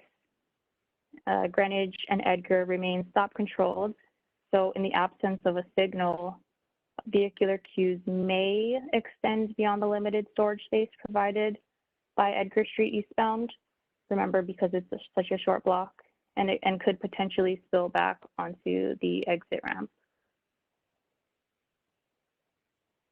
So finally, we have alternative 4, which is to close Edgar Street westbound and implement signalization at Edgar Street and Greenwich Street. Similar to alternative 3, alternative 4 proposes to permanently close Edgar Street westbound to provide additional space on the north side of the street for pedestrians. Unlike alternative 3, alternative 4 proposes to signalize the intersection of Edgar and Greenwich Streets. And this is good. Like we previously explained, the downstream signal at Edgar Street and Trinity Place could be maintained as a 3-phase signal, providing an exclusive pedestrian phase, and the 2 signals would be coordinated like we previously discussed so that there would be no vehicles getting trapped on Edgar Street between the 2 signals. There would be significant traffic turning right from the HCT exit onto Edgar Street eastbound during the midday and PM peak hours. In the morning, due to the ramp closure, the majority of vehicles traveling along Edgar Street eastbound would originate from the north, traveling along Greenwich, and turning either right into the parking garage or left onto Edgar Street eastbound.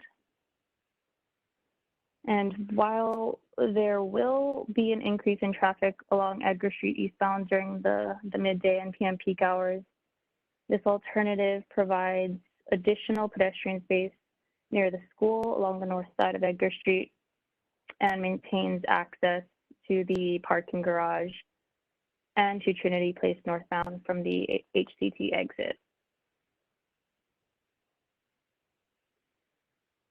A 5th alternative to permanently close Edgar Street in both directions was considered. However, after further examination and discussion with the community board, this option was removed as a viable alternative due to restricted access for vehicles and buses. In terms of bus operations, with the permanent closure of Edgar Street in both directions, buses would be forced to continue north onto Greenwich Street and execute a right turn onto Rector Street eastbound. And this maneuver is not feasible without redesigning the intersection to accommodate the bus's larger turning radii. And closing the slip ramp altogether would eliminate bus traffic in this area. Actually, not. I said slip ramp, but I meant closing the ramp altogether would eliminate bus traffic in this area. However, MTA strongly opposes the permanent closure of the HCT exit ramp because of the high demand for this route. And also another reason, eliminating Edgar Street as a link in the roadway network converts Greenwich into a dead end with no outlet. Vehicles traveling along Greenwich Street in the southbound direction would be forced to turn right into the parking garage, whether they intended to or not.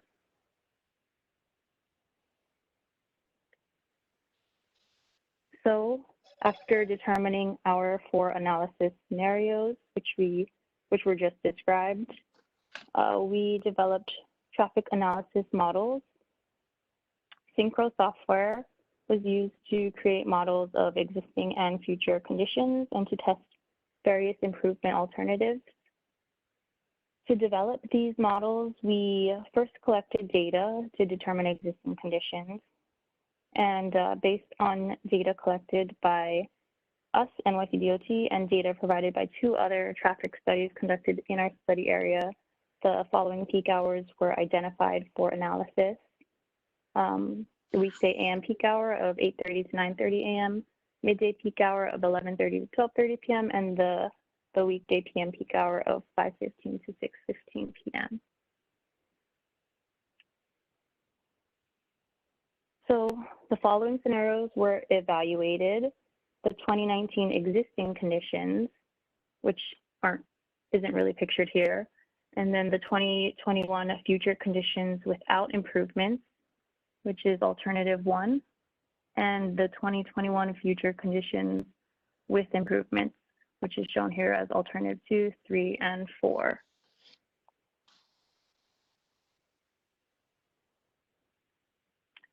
So the 2019 existing traffic models were calibrated to reflect field observations. And in 2019, Greenwich Street operated as one-way southbound due to construction, and the HCT slip ramp was fully operational. However, since then, construction of the Elizabeth H. Berger Plaza has begun, and the HCT slip ramp is now permanently closed. The HCT exit ramp, and you can see here the closure. The HCT exit ramp, which is closed 6 to 10 a.m., is not accessible during the AM peak hour and therefore experienced no volume. The midday and PM peak hours experienced 146 and 116 vehicles, respectively. Most of the traffic in the network originates from Battery Place and travels northbound along Trinity Place. Existing signal timings used in the synchro model were obtained from our signals database. Existing traffic and pedestrian volumes were provided by 2 traffic studies, as previously mentioned, as well as collected in-house. Hold on, let me take a sip of water real quick.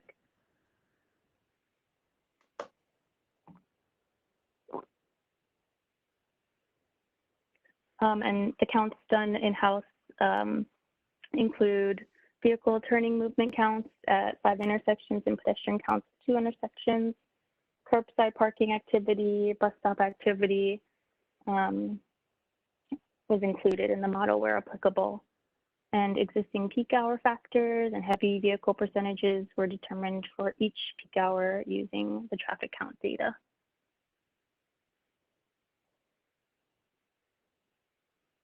Future conditions were modeled for AM, midday, and PM peak hours. Existing 2019 traffic volumes were grown using background growth rates and supplemented with traffic generated by background projects nearby. Signal timings and geometry were changed to reflect future conditions. Greenwich Street was converted back to 2-way between Edgar and Rector Streets. The HCT slip ramp was demapped, and signalization at Trinity Place and Edgar Street was converted to 3-phase signal with an exclusive pedestrian phase. The future condition with improvements were compared to the future condition without improvements, and any significant impact to individual traffic movements were identified according to criteria outlined in the 2014 Secret Technical Manual. And for those of you that aren't familiar with the Secret Technical Manual guidelines, an acceptable level of service, otherwise known as LOS, is defined as operating at a mid-LOSD or better, which is 45 seconds of delay or less for signalized intersections and 30 seconds or less for unsignalized intersections. So basically what that means is intersections get graded A through F, and much like the conventional letter grading system, A is a good grade and F is a not so good grade. and the grade is based on how long cars are waiting at an intersection, and we measure that waiting time in terms of seconds of delay.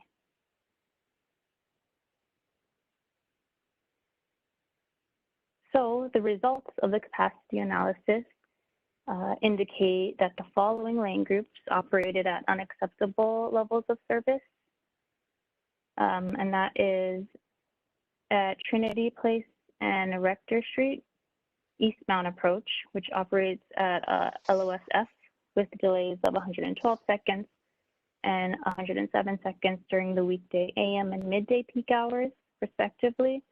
And during the weekday PM peak hour, the eastbound approach operates at LOSE with a delay of 65 seconds. Also, Greenwich Street and Rector Street in the eastbound approach operates at LOSF with 95 seconds of delay during the midday peak hour. And also the 95th percentile queue lengths at Edgar Street and Trinity Place extend for 119 feet and 82 feet along the Edgar Street in the eastbound direction during the midday and the PM peak hours, respectively, exceeding the block length, which is about 60 feet. And what that means is 95% of the time during our peak hours, you're seeing queue lengths that extend as such.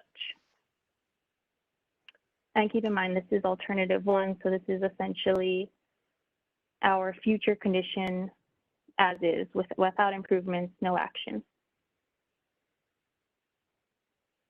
And now let's go into the results for alternative 3 and alternative 2 and alternative 3.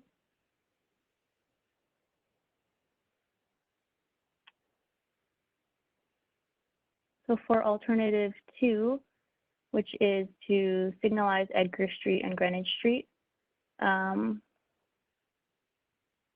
Edgar Street and Greenwich Street northbound and southbound approaches deteriorate to LOSD with delays of 51 seconds and 47 seconds, respectively, during the weekday midday peak hour. And for alternative 3, which is to close Edgar Street westbound and maintain a stop control at Edgar Street and Greenwich Street, we saw that Trinity Place and Rector Street eastbound approach deteriorated to an LOSE with delay of 70 seconds during the weekday PM peak hour, and 95th percentile queue lengths at Edgar Street and Trinity Place extended for 119 feet and 82 feet along Edgar Street during the midday and PM peak hours.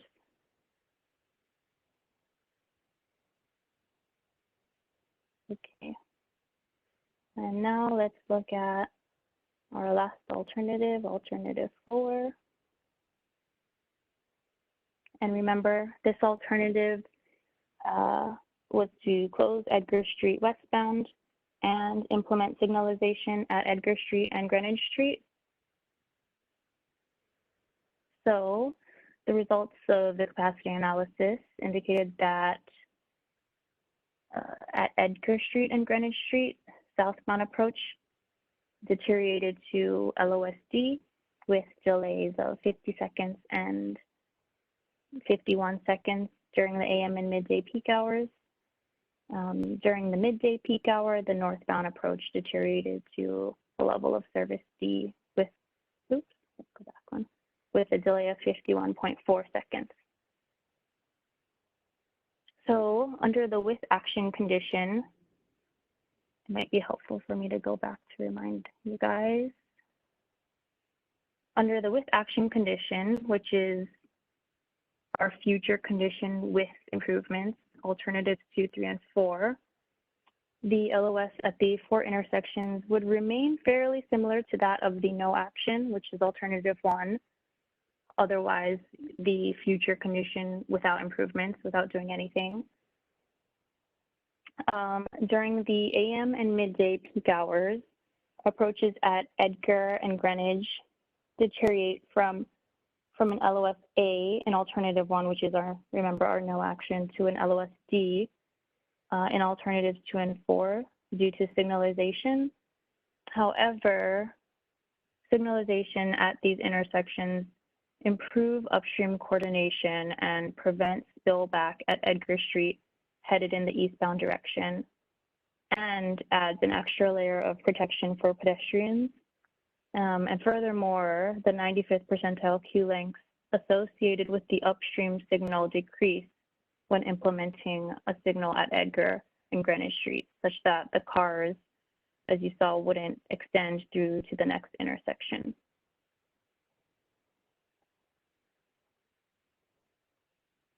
So let's go back.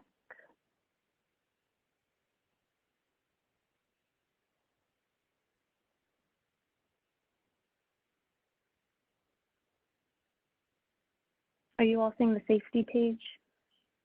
Yes. Okay. So crash data for Greenwich Street from the HCT exit to Rector Street, Trinity Place from Edgar to Rector, Edgar Street from Greenwich to Trinity, and Rector Street from Greenwich to Rector, from Greenwich to Washington, were obtained for the 3 years, including 2015, 2016, and 2017. And this table summarizes the total number of reportable and non-reportable pedestrian involved, bicyclist involved, and vehicle-only crashes. And based on this information, there were no high crash locations identified. And a high crash location is one where there were 48 or more total crashes, reportable and non-reportable, or 5 or more pedestrian or bicycle injury crashes in any consecutive 12 months of the most recent 3-year period for which the data is available. So overall, Alternative 4, proposing to close Edgar Street westbound and implement signalization at Edgar Street and Greenwich Street, was concluded to be the best alternative when considering both traffic operations and pedestrian safety. The existing stop control at Edgar Street and Greenwich Street results in 95th percentile queue lengths, exceeding the available storage capacity at Edgar Street eastbound. The implementation of a signal at this intersection will ensure that vehicles don't get trapped at the eastbound left turn at Edgar Street. And furthermore, signalization at this intersection improves safety by providing designated crossing time to pedestrians and regulating vehicular movement. Permanent closure of Edgar Street westbound provides additional pedestrian space while maintaining eastbound access to the Trinity Place. And that is all we have, and thank you. Well, thank you, Malia, for the presentation, and I'm glad to see that your conclusion ended up being what our resolution covered in December of 2019, where we asked to have the westbound lanes closed and also to have signalization on Greenwich. The other concerns were, because the concerns in the school, and this meets them, are one, the walkway to the park was of concern. Also the gathering space room, which this would create by closing the westbound Edgar Street, and also concerned about the access to where the school bus stops were, which of course, not knowing where the school bus stops are going to be, I'm going to assume across Trinity, that the children will be safe enough to get across the street to and from the school bus from the school. So those have to be factored in, and I'd like to get some kind of response about, we're hearing about traffic, but in terms of pedestrians, do we need some kind of signalization, or is it going to be just fine to cross Trinity from the school to probably where the bus stops are going to be? Betty, they have to pull a bus stop up to the curb at the school. They won't cross the kids because it's planned to be a K-5. So they won't, you understand what I mean? Yes, I'm trying to think what street they have to use then because of directions. So they'd have to come on, pick them up at Edgar or pick them up on Greenwich? Well, this is Greg. Unfortunately, whether it's on Trinity Place or if the bus goes southbound on Greenwich, or if it goes eastbound on Edgar, no matter where it is, because of the way the one-ways are, the kids are going to have to cross the street. It's impossible to drop them off on the correct side. Unless they're coming in from Brooklyn. Yeah, do you have any answers to how that can be handled with some safety involved? Because I was looking at the one-ways and coming to that same conclusion. Like, what do we do? You're muted. Greg, you're muted. Could you go back to alternative 4? Sure thing. Let me see if I can share.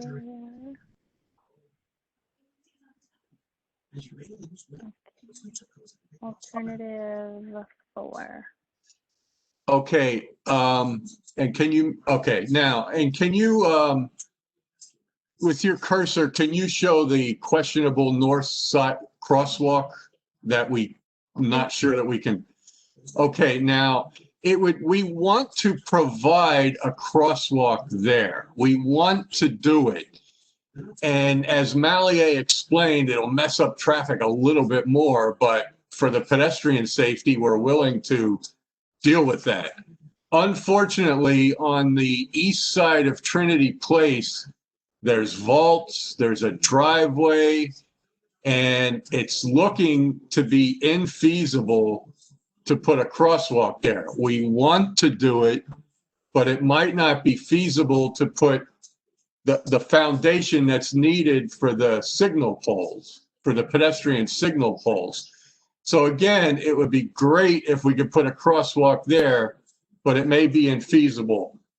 Okay, now can you put your cursor on the proposed crosswalk, the north crosswalk on Greenwich? So that one we are proposing. So if the buses come down Greenwich, let the kids off on the wrong side, which is the west side, at least they have a crosswalk. They'll have a signalized crosswalk there.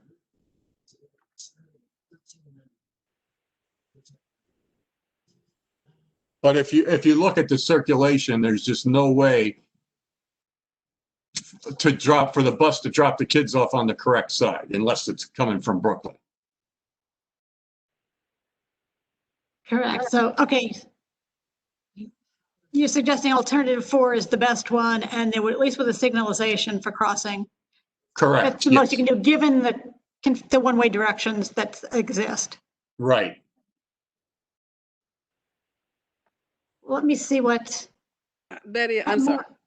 Yes, yeah, I have to jump in here because again, this is my neighborhood. Well, I don't understand. First of all, I heard something earlier because my head is reeling from this presentation. I heard something earlier about turning from Trinity left onto Cedar Street. That number 1 is no. Then I hear about buses coming down Greenwich Street to the school. Where are the buses coming from down Greenwich Street? The only way to go down Greenwich Street is to either go up Trinity and again turn left onto Cedar and then turn left onto Greenwich, or to come from the highway and turn onto Rector and then turn right onto Greenwich. So I'm, this is a very tiny, tiny little area, and we have a lot of congestion with traffic. So I'm thoroughly confused. Let's go back to this turning onto Cedar Street. Cedar The Street. street I live on. We didn't say anything about Cedar Street. I think alternative 3 was something about turning onto Cedar Street from Trinity. Rector. Well, I did. You cannot turn left onto Rector. I might have said Cedar, yes, and that was, yes, because of the closure, Edgar Street westbound being closed, assuming that those vehicles making that turn were looking to get into the parking garage. Right. That was the rerouted option to Right. go up and then turn on Cedar, then back down on Greenwich, and then back into the garage. Exactly. At Cedar Street, no. First of all, we have the 1010 Firehouse already uses Cedar Street to go in the wrong direction to access Trinity. Cedar Street is a one lane street, and those of us who live on Cedar Street or the bar across the street, we have deliveries. We have to stop in front of our house. We can't have more cars coming down Cedar Street. That's number one. Again, back to the buses coming down Greenwich Street. How are the buses going to access Greenwich Street? Where are they coming from? I don't know. The school is already a done deal. We get that. And I don't know how the buses are going to get there. Yeah, I know. Exactly. How If they're coming from the south, they could use battery. If they're coming from the south, they could use Battery Place and come up Trinity Place. That's probably the way they'll do it. Right. But then there would be no crosswalk. Exactly. And if you close the west, if you close Edgar Street going west, they cannot turn left onto Edgar and then right onto Greenwich. So I'm not understanding how you can close Edgar going west at all. If we close that, that's your point is well taken. If we leave westbound Edgar Street open, then it would be possible for the school buses to drop kids off on the correct side. Exactly. So the downside of closing Edgar is just what you're bringing up right now. That's true. Exactly. And the other downside is vehicles that enter the parking garage, the Battery Place parking garage, yep. they have to use Cedar instead of westbound Edgar. Exactly. So that's the downside. Exactly. The upside is we're providing more pedestrian space, not only for the kids, but for everybody. The downside is just what we're talking about. So there you have the trade-offs. And as a person who's lived there 44 years through everything, through hell and high water, that is a big downside for all of us who live on Cedar and on Greenwich, from Cedar to Rector, and all the businesses that have to have deliveries and everything else. It's a tiny street. Since 9/11, we have construction, we have congestion. They're now talking about a bike rack. I mean, you know how small it is. Yes, we do. So, and that's definitely true. That's what we have to decide. Which do we want? Do we want to provide more pedestrian space? And then, yes, we do mess up Cedar Street a little bit. No, a lot. And like you said, it would make it tougher for the school buses to drop off and pick up kids. Exactly. So there you have it. We're open to either way. We understand there's downsides either way. Yeah, no, we're going to need to talk to that in-house because, again, Tricia was very insistent on this because of having to place like 600 family members for school and needed more sidewalk space. There's just nowhere around the school. It probably was not a great choice of location. Right, exactly. Because those of us who live in that little tiny area called Greenwich South, we need to have access and sidewalk space. So no, it's not a great look. And again, we can discuss that, but the issue was even if the Parks Department would let the school use Elizabeth Berger for the children to gather there rather than on where the westbound lanes are, the reality is they then have to cross the wider road because now both directions be open, which Youth and Education also did not want as an option and had excluded it. They can't cross by themselves. Their parents have to be with them. That's what I'm saying. It's a problem anyway. You look, this is kind of an unsolvable problem. So decisions are going to be made. We're open to either way. We understand the pros and cons. We're open to either way. Right. No, I was just saying this is more of a community board decision than it is DOT at this point. So I appreciate the option. And Tammy, would you like to? I may have missed that part, or I think I'm confused at this point. Was there an option where you have the sidewalk extension and Edgar went eastbound only? Talking about it because eastbound only. Yes, Tammy. If Edgar Street is eastbound only, yeah. The good thing about that is it's added pedestrian space. The downside is there's two downsides. Number one, vehicles that want to get into the that parking garage on Battery Place, instead of turning left on Edgar, they got to go up to Cedar and overload Cedar Street. That's one downside. No, I'm sorry. I misspoke. The map that's up in front of me is eastbound. Is there a reason that Edgar can't be westbound with the sidewalk extension? Well, it's both ways now. Right, but if it was westbound only, then buses that come in from the Battery Tunnel, they wouldn't be able to get to. They'd have to go up Greenwich Street and turn right onto Rector. They can't handle that turn. I'm sorry. I thought that the access lane from the Brooklyn Battery Tunnel was going to be closed. Am I wrong? The exit is open. It's just that the slip lane in the diagram we're looking at here, there's a slip lane. Malia, can you put your cursor where the slip lane used to be? There used to be a lane which is in the middle of the park right now. That's closed. The exit itself is not closed. Oh, so there are cars exiting from the Battery Park. As we speak, yes. And so instead of taking that slip lane in the middle of the park, they go up Greenwich, turn right on Edgar, left on Trinity. So that's why we cannot close eastbound Edgar. True, and didn't the MTA also say they would not, that was not negotiable? Greg, you said that that's not possible because the buses can't take the right turn on Rector, right? Well, first of all, going up narrow Greenwich Street would be a small problem, and turning right on Rector, that would be a small problem. And also just regular traffic all going up Greenwich Street and turning right on Rector, that would be a problem. And especially buses. West Side Highway onto Rector. So you have all of these all of these cars converging at Rector, and Rector's already a problem. Yeah. But isn't this a problem simply because the Trade Center campus is locked so tight? If cars could continue up Greenwich and take a right on Liberty, for example, right, then we'd have no issues. like we used to be able to. Right? We used to be able to. Exactly. Exactly. And there's actually no reason that we can think of from a community basis that needs to be continually locked. Right, exactly. Why is Liberty closed? Yes, but the transit authority, they have buses that come up, and it's gonna we asked the transit authority to look at that, and when their buses come in just before the PM rush hour, and they looked at it hard, and they said it would really mess up their operations when the buses, they come in mostly empty to satisfy the PM rush.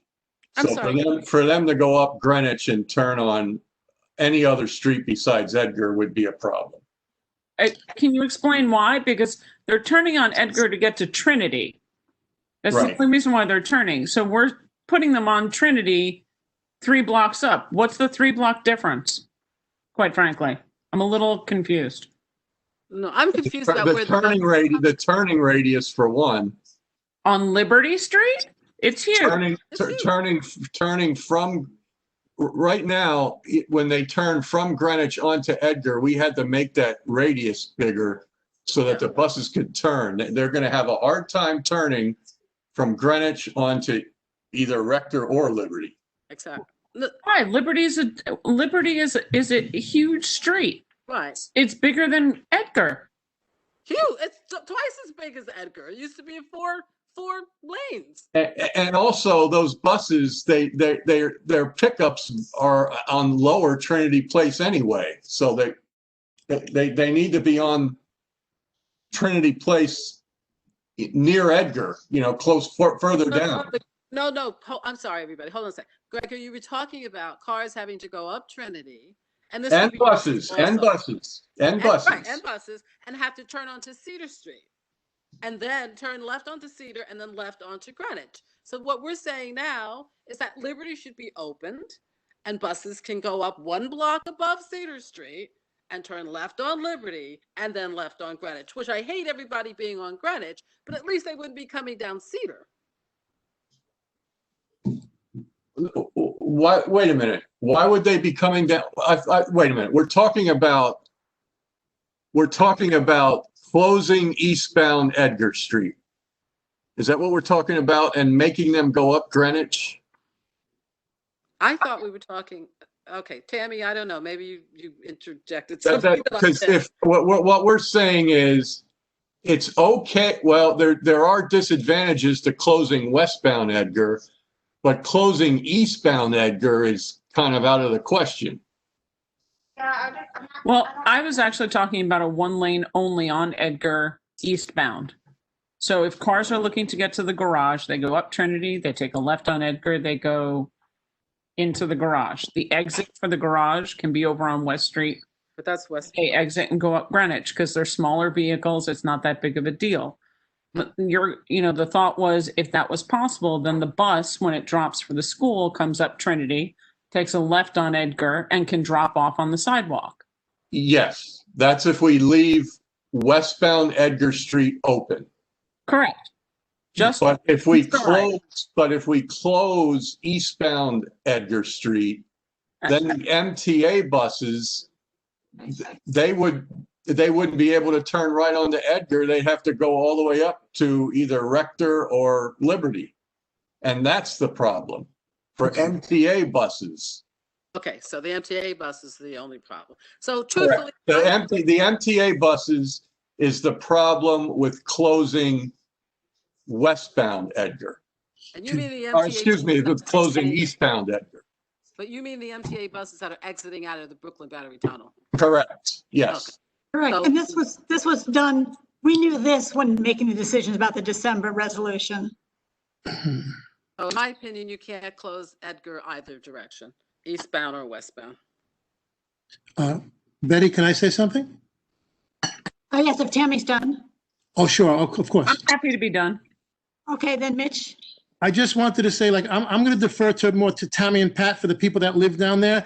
The only thing, as somebody that lives farther up in Tribeca, and Greg, the only thing that should be non-negotiable, it should start from the safety of the children, that the bus has to drop them off in front of, on the right side of the street, and every other decision has to be made around that. And if MTA or anything else is inconvenience, so be it, because over the next few years, God forbid, a parent with a child, just tries to run across the street, even if it's their fault because they're late for school, even if there's a light or something and somebody gets killed, then it'll be changed. But it should start from the proposition that it's non-negotiable that the bus drops in front of the school so the kids do not have to cross the street for an elementary school, and everything else should follow after that. That's just my humble opinion. Okay, and so if we go by that dictum, Here's a thought.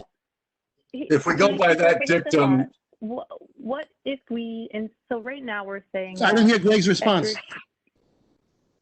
all I was going to say is if we go by that dictum, yes, sir, then westbound Edgar Street must be open. Okay, well, like I said, the other choices I'm going to leave to the people that are from immediately from that area. I just feel as well, not my children are grown now, but as a parent that had children in public school, that to have the children cross the street, like it should start from, that's the only thing that should not. Yes, we understand. So the only way for that to be possible is for westbound Edgar to be open to traffic. Well, how does Tammy and Pat feel about that? And what I'm saying about eastbound Edgar is that closing eastbound Edgar, the MTA won't stand for that. Well, you know something? My concern is for the safety of the kids going to school before the MTA, and that's why I said that one thing should be non-negotiable. Let the MTA go another couple of blocks, but you can't we're a reactive society. We need to be proactive now, and there's going to be a death in the next 5 years if that happens. Well, they're not mutually exclusive. Right. We can keep both of them happy. We can do what you just said, which is making sure kids are dropped off on the correct side. Great. Okay. And we could also not disrupt MTA operations, but to do that, Edgar Street would have to remain open in both directions. Okay. Mitch, the problem with that is you lose the sidewalk space that the school needs to be able to do arrival dismissal, fire drills, emergency exits. Without closing half of Edgar, you lose all of that because there is not enough sidewalk space on Greenwich or Trinity to facilitate that. So are you saying it's going to be, it'll be dangerous either way? Like if we do one or the other? If you don't close half of Edgar Street, yes. And So what Greg is saying is when you close it, you have to make one decision or the other with inconveniencing MTA. Yeah, I'm just like, I'm not even Mitch, thinking one about. minute. What? Keep in mind, youth and education with Tricia liked this plan. They were aware of the directions. They were aware of that they wanted this space for gathering. Okay, I'm just thinking about the safety of, the kids getting off the bus, that's all, because. They were too, as was the school construction authority. Okay, Betty. I'm sorry, but as I have been saying from day one, and I said this to Tricia also, you also have to think about the people who live in this very tight little area of our community. Greenwich South is a very tight little area. We have very little vehicle access. We have very little sidewalk. We have very little of everything. We're not financial district. We're not Battery Park City. And you cannot close Edgar Street in either direction. I'm sorry. It doesn't work. Talk to the Port Authority. Get Liberty Street reopened. That would help. I agree with Pat. Liberty. I think that the only real great answer, Greg, unfortunately, is to put some pressure with the MTA and Port Authority to open Liberty. Exactly. Okay. Hey, Betty, I have a quick question for DOT. Please. In this scenario where you do have one side of Edgar Street closed to create additional sidewalk space, that would, there's a temporary treatment to do that, but I assume that, you would have a timeline for, changing the storm drains and extending the curb and doing all the things you have to do to make a permanent. Yes, if we did that, we do it first in temporary materials, and then as a capital project, if it worked and everybody was happy, if we made it, then the next step would be making it permanent. That would be a capital project. That would be a big deal. But yes, that would be next. Yes. So I guess just kind of keeping my eye on different projects that are happening. I believe the Trinity Place reconstruction for DDC will go down to Morris Street. I believe that that's the scope, and I know that they'll be doing, water infrastructure, steam, all the things underneath the Trinity. And so my request to you all is try your best to, if when you do put your capital plans together, if it ends up being a sidewalk extension, just to prevent having DDC rebuild a sidewalk one time and then you all build it again. Okay. That's all. Okay. And Greg, I just want to say, just so you know, just to be on record, because I am somebody who does a lot of concern. This example of the work that DOT has done with the community was probably some of the finest examples of public engagement and working with us in terms of a dialogue that I've seen. So let me first say that before everything else. And I apologize for not saying it off the top. I really appreciate this. Okay, thank you. Betty, I have my hand up. Can I go, please? Yes, no, you're next. I just want to second it. Thanks, Greg. Thank you. I'm opposed to anything being permanently closed. It's all great, and maybe come up with creative designs to make things safer. But the argument of that things have to be safe by permanently closing streets, sure, technically that's the case. If you just have no cars there, then it's safer.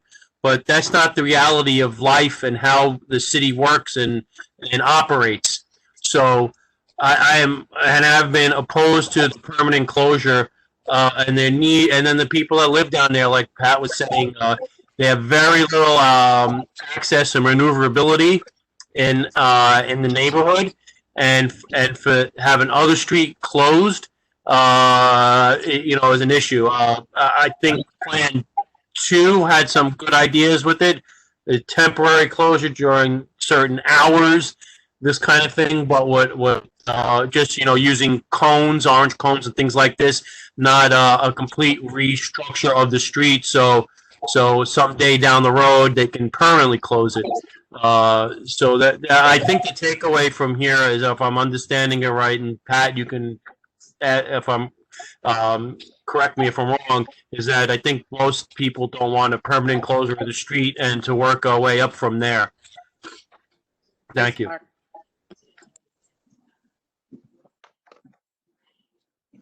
Thanks. And anyone else with a question or comment? Because I'm not seeing any. Oh, Detta, please speak. Unmute yourself. I unmute. You can hear me? I can hear you now. Okay.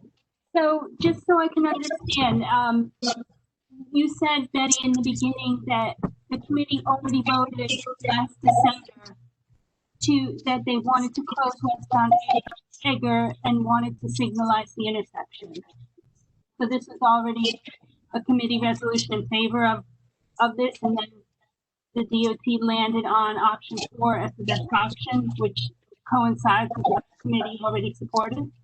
Correct. That's why Tammy was congratulating them for listening to the community and acting on it. Thank you. Yeah, sure. This is an agreement. Anyone else? Tammy, is your hand still up or just not down yet?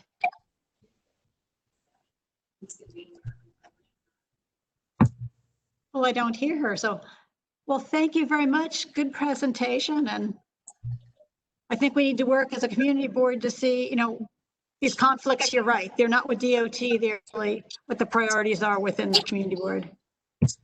Okay, so just let us know. Thank you. Gregory, Thank thank you. you. It's Pat. Thank you. And Malia too. Thank you all. Thank you. Yes, thank you. So Betty, where do we go from here with this particular issue? How do I strongly oppose closing Edgar in both directions? Listening to Tammy, there was the comment of one putting some pressure, which I think is probably not going to go very well. Very tough. The MTA to change what they're doing, as well as to ask the Port Authority to make changes to what they're doing to open up Liberty. But the reality is, otherwise, it's going to be a fight with youth and education, because this is what they asked for, and this was the resolution that was passed, and it was done last December. Okay, so I'll be there to fight about my community. Thanks. So yeah, I know it'll be proceeding, but it's really in-house that has to be done. Yeah. Sorry, Betty, I stepped away for a quick sec to answer the door. The end answer was, in the working group, reflected some of Pat's concerns as well. So I agree with everybody. Thank you. Pressure being put would be great, because DOT did really spectacular work. Yeah. Thanks. Yes, well, thank you. And we'll move on then to the next item, which will go much more quickly. Access ride, given how late it is, what I'll probably do is just warn people kind of what the issue is. We had a presentation last month, and I just want a little bit of quick feedback. The only discussion I really heard was about people thinking there should be same-day rides available. Do people feel strongly about that? Of course. Okay, anyone besides Mitch? Of course, I agree with him, and I see your hand up, Michael. Yeah, I agree with Mitch. Mm-hmm. It's cruel not to be able to, sometimes you have to go to the doctor that day. Agreed. Agreed. Patrick, I agree. I have family members who use Access Ride, and sometimes it's an emergency, and you have to call them that day. I mean, we're lucky enough to be able to afford car service in an emergency, but some people can't. I will start to put something together, realizing it is a moving target. I mean, the MTA's cuts are Betty, I didn't know Only being that. told now. I didn't know that you had to make plans a day in advance to do that. I mean, if that's the state of health system for disabled people, that's cruel. I live with it. I know it. You know that. I can't believe it. Yeah, so there's the issues, but there are multiple issues that fall together, such as when we talked about congestion pricing, the law only talks about disabled people being exempt, but they're not defined. The issue is there is a congestion price on taxis and others. So to sweep it in with, if someone has to go same day, right now they rely on a taxi or something because they can't get Access-a-Ride. There are going to be multiple layers that make it kind of confusing, as well as the MTA is canceling more and more. And there is a group that has e-hail. It's only 2,400 people. But nevertheless, it looks like that's probably going to be cut completely. I think people are waiting to hear the fallout from who wins the president and is there any hope of any money to the MTA. So I think it's been unfolding over a little bit of time. So I will work on this. I just wanted to confirm that there is interest to move forward with at least this part. The bigger picture of Access-a-Ride is going to take even longer to put arms around because that's a cascading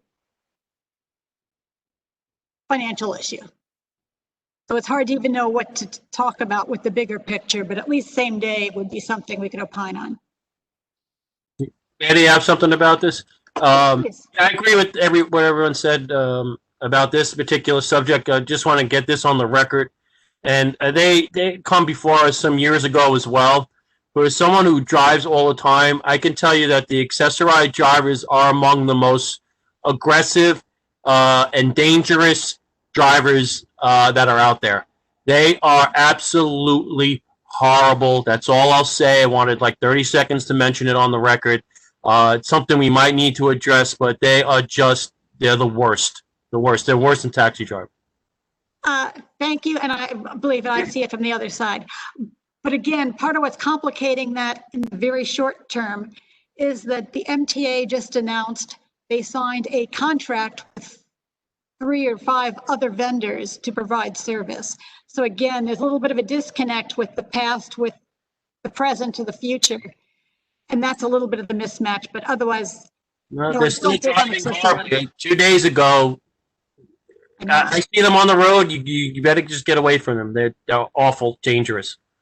That's nothing okay. to do with the subject. There's nothing to do with the subject, but I'm just telling you. Yeah, no, I know, I understand. And there are lots of issues because I can tell you they can't tie down my scooter either. So I just slide around and they yell at me. But yes, there are many issues.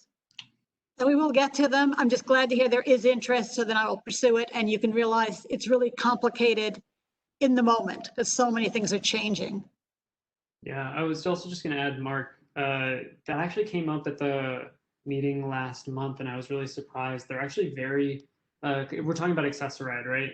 Yes. The woman who was presenting for Access-a-Ride said, all you really need to do to deliver a complaint is tell them what intersection and what time you saw. So even if you don't catch the number of the van, they have tracking and they're able to find out who was driving the van. And she said they have a very rigorous, if there's a complaint, the driver has to go through retraining. So that's worth a shot. Thank you. Mm-hmm.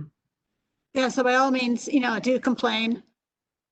I can tell you they're not real responsive to the people who ride it, but maybe you'll have better luck. And it's good to be on the record. Yeah. Anyone else? I see a couple of hands up, but I think they're probably still up. Pat and Mark. Okay, otherwise we'll move on to the next topic, and I will work on that, get back to you. Michael? Thanks. Because again, this is postponed till December. Some of the same issues, we still need some information.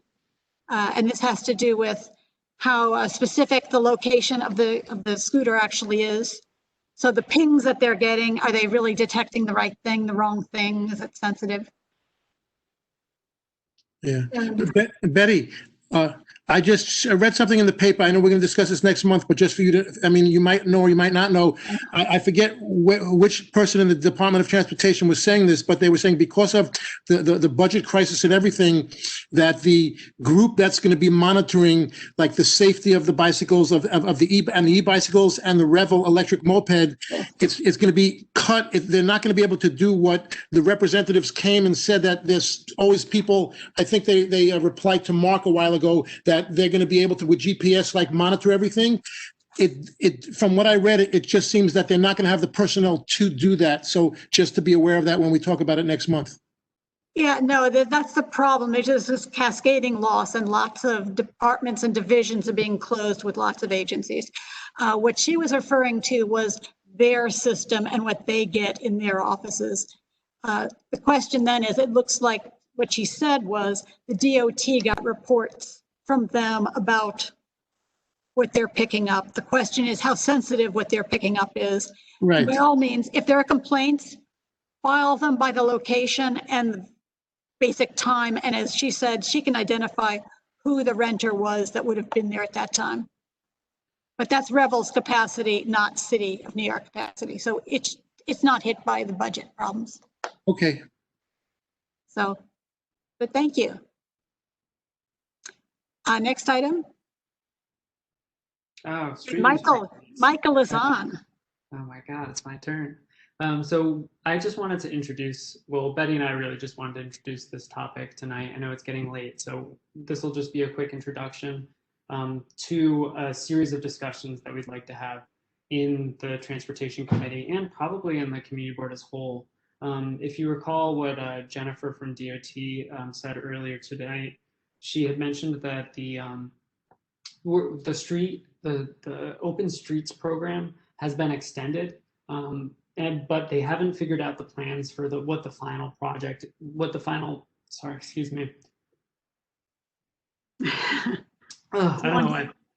As soon as I talked, I'm getting used to just listening to everybody. So yeah, they're still finalizing that program. And we've seen over the past few months, like a rapid change in how our street space is used with the Open Streets program. And it's happened very quickly, and it's happened without community board input.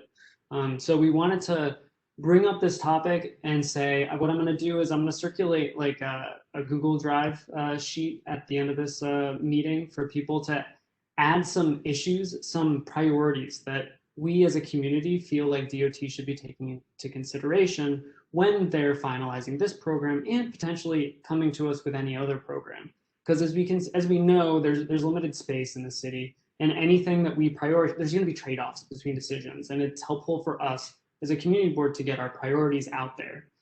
So, I mean, some example priorities could be, hey, do we want to advocate for, continued use of space for businesses? Do we want to advocate for additional space for pedestrians? Do we want to advocate for additional space for cyclists? Or what are some specific issues specific to our district? For example, we have a lot of double parked delivery vans.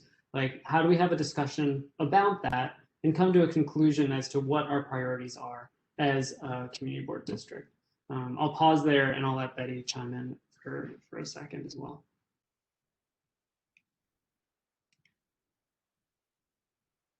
Thanks, I was muted. No, I think Michael really covered it all. I think even getting together the beginning part of what are,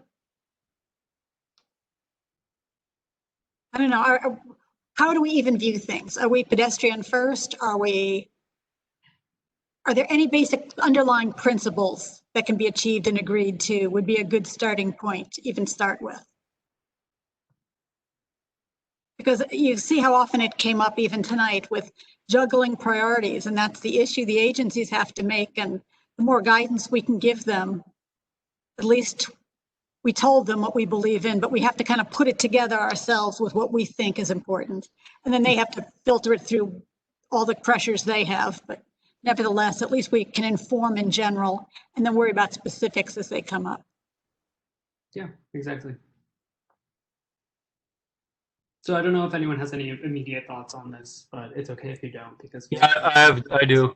Yeah, go ahead. You mentioned about double. It kind of relates into this about double parked trucks and things like that. Mm-hmm. And what can help a little bit of that is a revamping of curbside parking regulations in certain areas. And before the virus, I know I called for a committee vote that that this subject should be an agenda item. I haven't pushed it because everything that's going on, more priorities than that at the moment. But that we review and submit, like Community Board 2 does this all the time, changes of curbside regulations where appropriate. And in truck zones where they're double parked, maybe that area can have trucking, parking except trucks, 8 to 7 or whatever the case is. Maybe it's 8 to 6 now, whatever, things like that. Just now with the Citibank building at Greenwich, between Greenwich and West Street, they finally finished the construction on the highway side, and they put up no parking anytime. So it's ridiculous. That's a perfect place for alternate side parking or half truck parking, half part taxi stand, alternate side, whatever. But the non-wisdom into just throwing up no parking anytime between Northmore and I guess that's Hubert Street, it just makes no sense. There's no reason for it. So we have to be proactive in this particular area. Like I said, CB2 has it almost on the agenda every day that they want to have something fixed and changed, and that could help. That's just one little cog in the wheel. No pun intended. That can help with some of this stuff. So we need to start getting the ball rolling on that. I know it's not a huge priority when we're doing these non-face-to-face meetings, but we've got to keep it in mind to start get going on it at some point. Yeah, no, 100%. I completely agree, because we know it's a problem in our district, and even though it's maybe a minor problem, it's something that's nice for us to, as a community, discuss, so that whenever OT comes to us, we can say, hey, as a community board, this is a problem, and what are we doing to, how does this issue help us address that? So I think that's a great idea. Yeah, I agree, and come up with a list of maybe 3 or 4 specific locations that you think should be fixed, and then we can spitball it. For sure. I have something to add also. Betty, you and I. Oh, sorry. I think Tammy's hand is up too. Did you see it, Michael? Yes, I did. Sorry, Tammy, if you want to go, and then Pat, go ahead. Placards, yes. placards, and more placards. And on top of that, we really need to have city agency parking looked at, and state agency and federal agency and courthouse. I mean, we really kind of need to take a look at that. And that needs to be a holistic, real look, because we have so many competitive uses and such a narrow street grid in so many places that it would be great to be able to, I'm not usually somebody who says, hey, garages need business too. However, garages may need some business these days. I haven't seen any sold out signs. And we really need to kind of take a look. How can we do more outdoor dining? How can the trucks arrive and go? Betty and I sat at a meeting, which seems like it was a century ago, about curbside, garbage going into the curb lane, garbage containers, and a pilot program with the Department of Sanitation. That's got to be something that we need to, what happened to that? Where is that going? It was part of the initiatives in FIDI. I mean, Michael, I remember you went and looked at intersections. We really, if we're going to make progress on our streets, let's try and get some of the biggest offenders off them first. And one of them to me is the sanitation issues, and the other is the placard and the agency parking. If we can make any kinds of dents in those, then we can really have a great look, and then find ways that we can have beautiful open dining, find places for cargo bikes, find places for people to leave their cars, and really transform Lower Manhattan, which would be just delightful. But it all starts with placards, and sanitation. Yeah, that's on my to-do list, and it'll probably be on next month. Okay. Betty, actually, so that Wait. I'll put my hand back down because Lucian and you had said that we're going to do that next month. So just to let you know, Tammy, there's a specific situation that falls exactly into what you're talking about with the placard and the agency taking up without community involvement that I'm going to bring up next month that will directly show you guys what's happening behind the scenes. So I'll wait till next month, Betty. Yeah, because there are a lot of issues that have to be put together for that one, so. I understand, and there's a specific one that I wanted to bring to everybody's attention that could crystallize it of what they just did, but thank you. Thank you, and I'm turning this back, this is Michael's show. Oh, sure, I'll go back to Pat, I know you had something to say.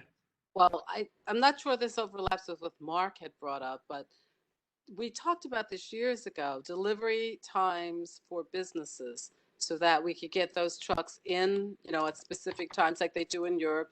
They're only allowed to deliver during specific times so that they're off the streets. That's number one. Number two, this is something Betty and I were talking about the other day. You know that there's a big problem with like FedEx and the other delivery services 100%. of boxes where they're dumping boxes on the sidewalk and sorting it out. And this may be a topic that we need to address it with DOT, that they need to have some place, DOT and those businesses, because they need to pay to be someplace and not just take up our city streets and our public sidewalks. Oh, 100%. We're like a deliver. They've basically taken over our streets for like a delivery zone. It's nuts. It's nuts. Yeah, and Michael, so those are examples of the kinds of things for priority of sidewalk and street use. Right. But Pat, to remind you back to the meeting that Tammy was referring to, it was with Polly Trottenberg, and it was talking about that very issue. And she was very much working on not only the cargo bikes as part of the solution because FedEx would be one of the groups to get them to not stage in neighborhoods. Exactly. But other alternatives for staging locations, such as on the waterfront or somewhere where they weren't on a street. Right. So I know there are multiple things going on, and hopefully we'll hear more about that. But that's partly why Michael is doing this initiative, is to get kind of a sense of where are the concerns and priorities so they can be communicated directly with the DOT, because I know they're sort of undergoing the same thing. They have so many demands on them. Yeah, 100%. And so everybody wants the street. You didn't want to say something in addition? Are you good? I see your hand up. I'm assuming he's okay. Great. I'm taking mine down, sorry. Okay, no worries. Oh, and I was also, this is just something I was looking at, Vision Zero, like New York City has a Vision Zero map of crashes and like incidents in Lower Manhattan. So perhaps this factors in somehow into our priorities. Maybe we can identify some priority streets or areas where we're like, hey, if DOT's working on a new plan, we want to make sure that they're including safety precautions. Like I know like West Street is a perennial conversation, but you can see that, West Street is always. Put that on your list too, that safety is one of the. Hey, Betty, have we ever talked about one of the things that always worries me on West Street? DOT worked with us. We got the turn lanes on West Street. But the one thing that is confusing, at an intersection, do bicyclists have to stop at a red light, the same as cars? I think they do. Well, on West Street, they have their own red light. They have a bicycle red light. Right, so they're supposed to follow that, but I mean... Yes.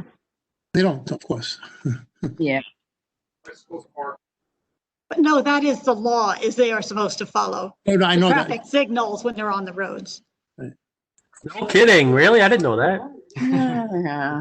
Well, cars don't always follow it either, so. Betty, every time but cars don't drive down the street the wrong way. Yeah, they do. No, they don't, Betty.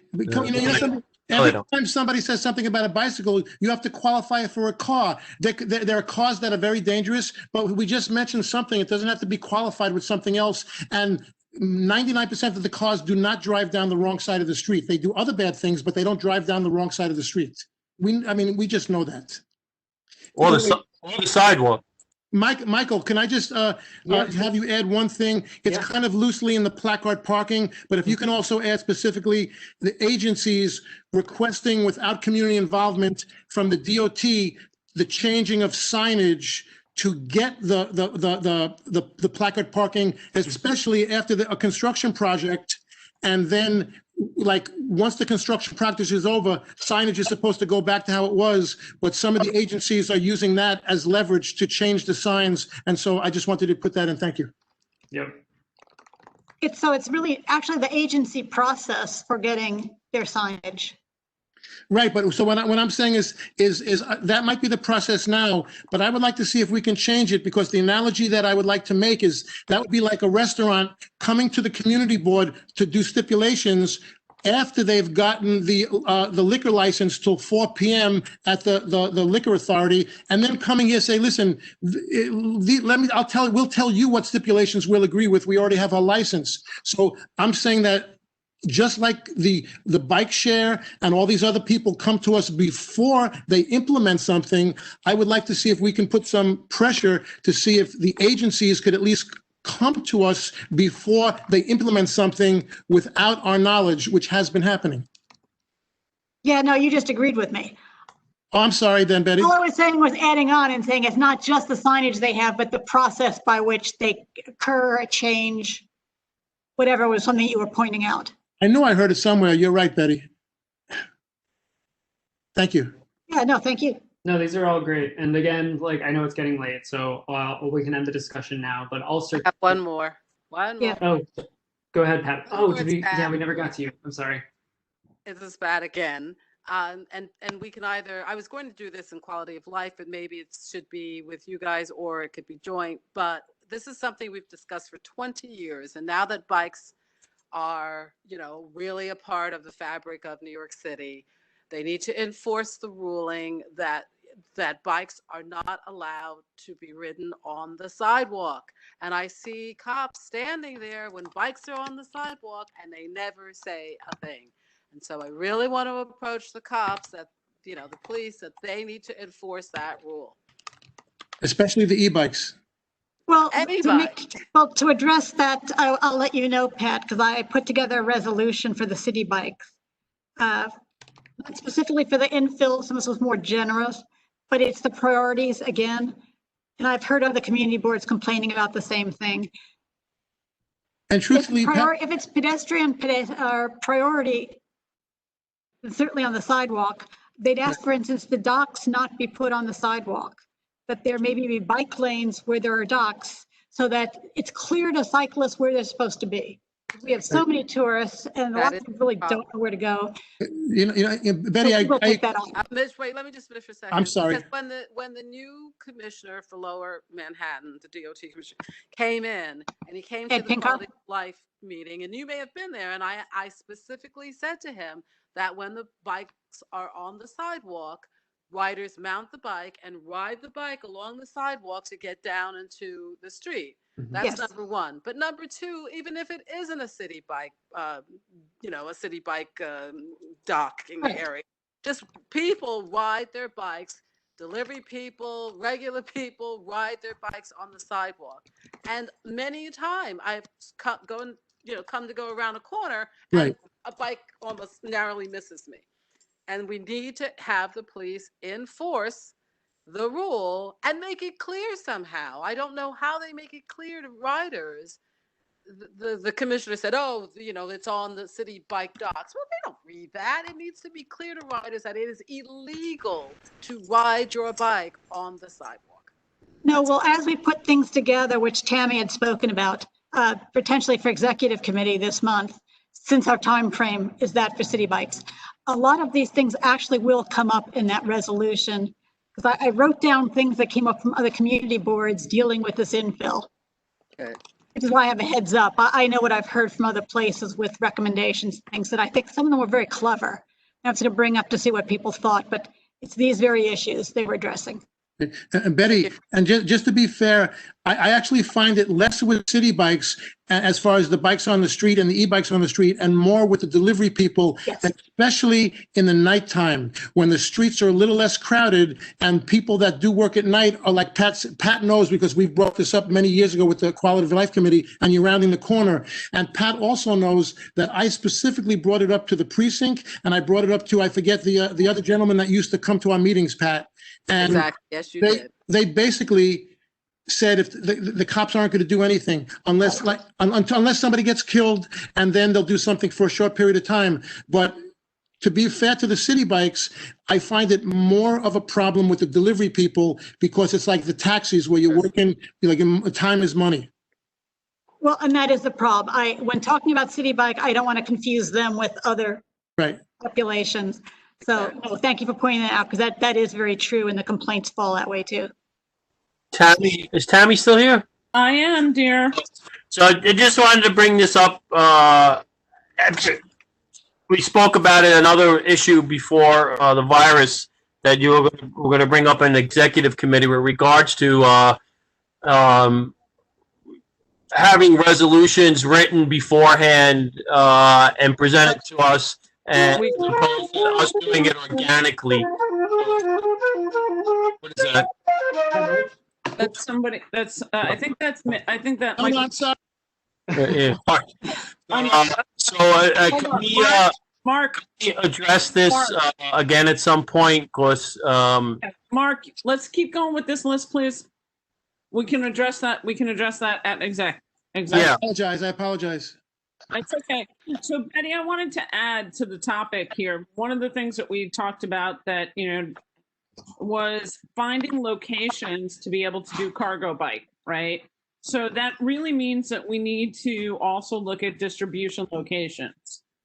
So that's a tougher topic, but it's something that we need to have, whether it's with small business working group, quality of life, land use, but we need to figure out solutions. The last time there's one location in Tribeca that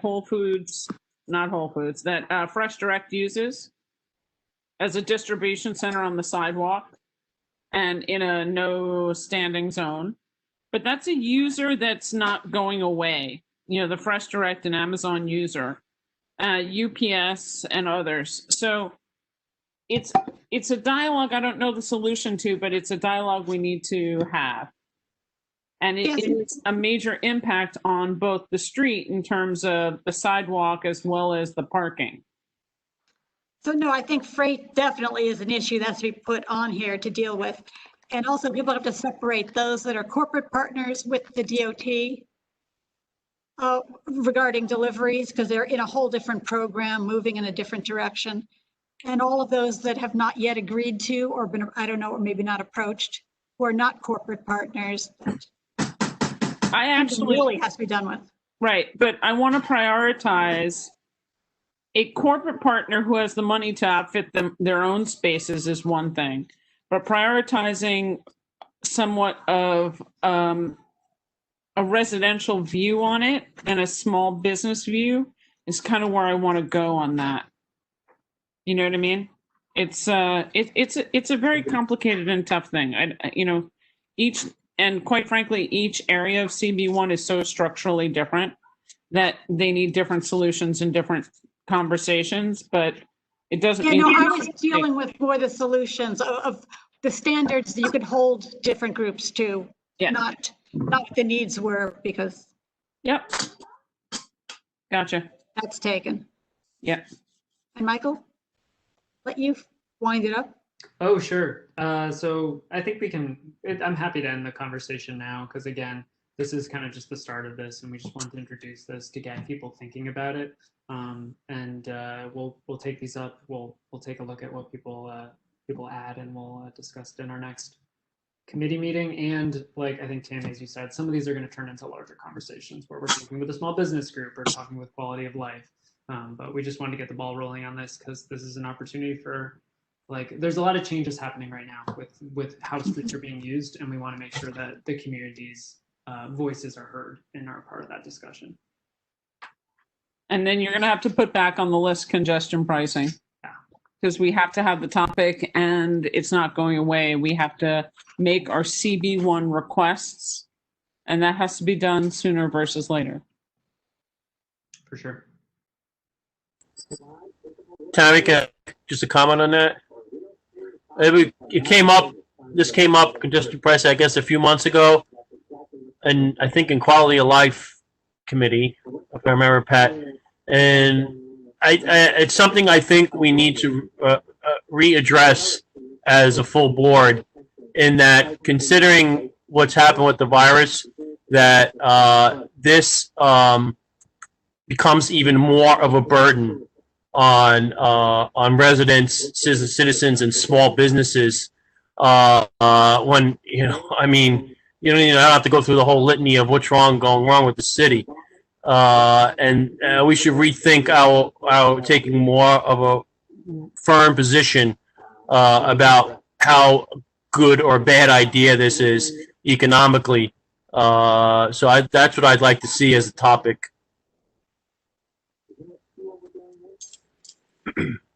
Yeah, I know there are others that agree with that. Mm-hmm.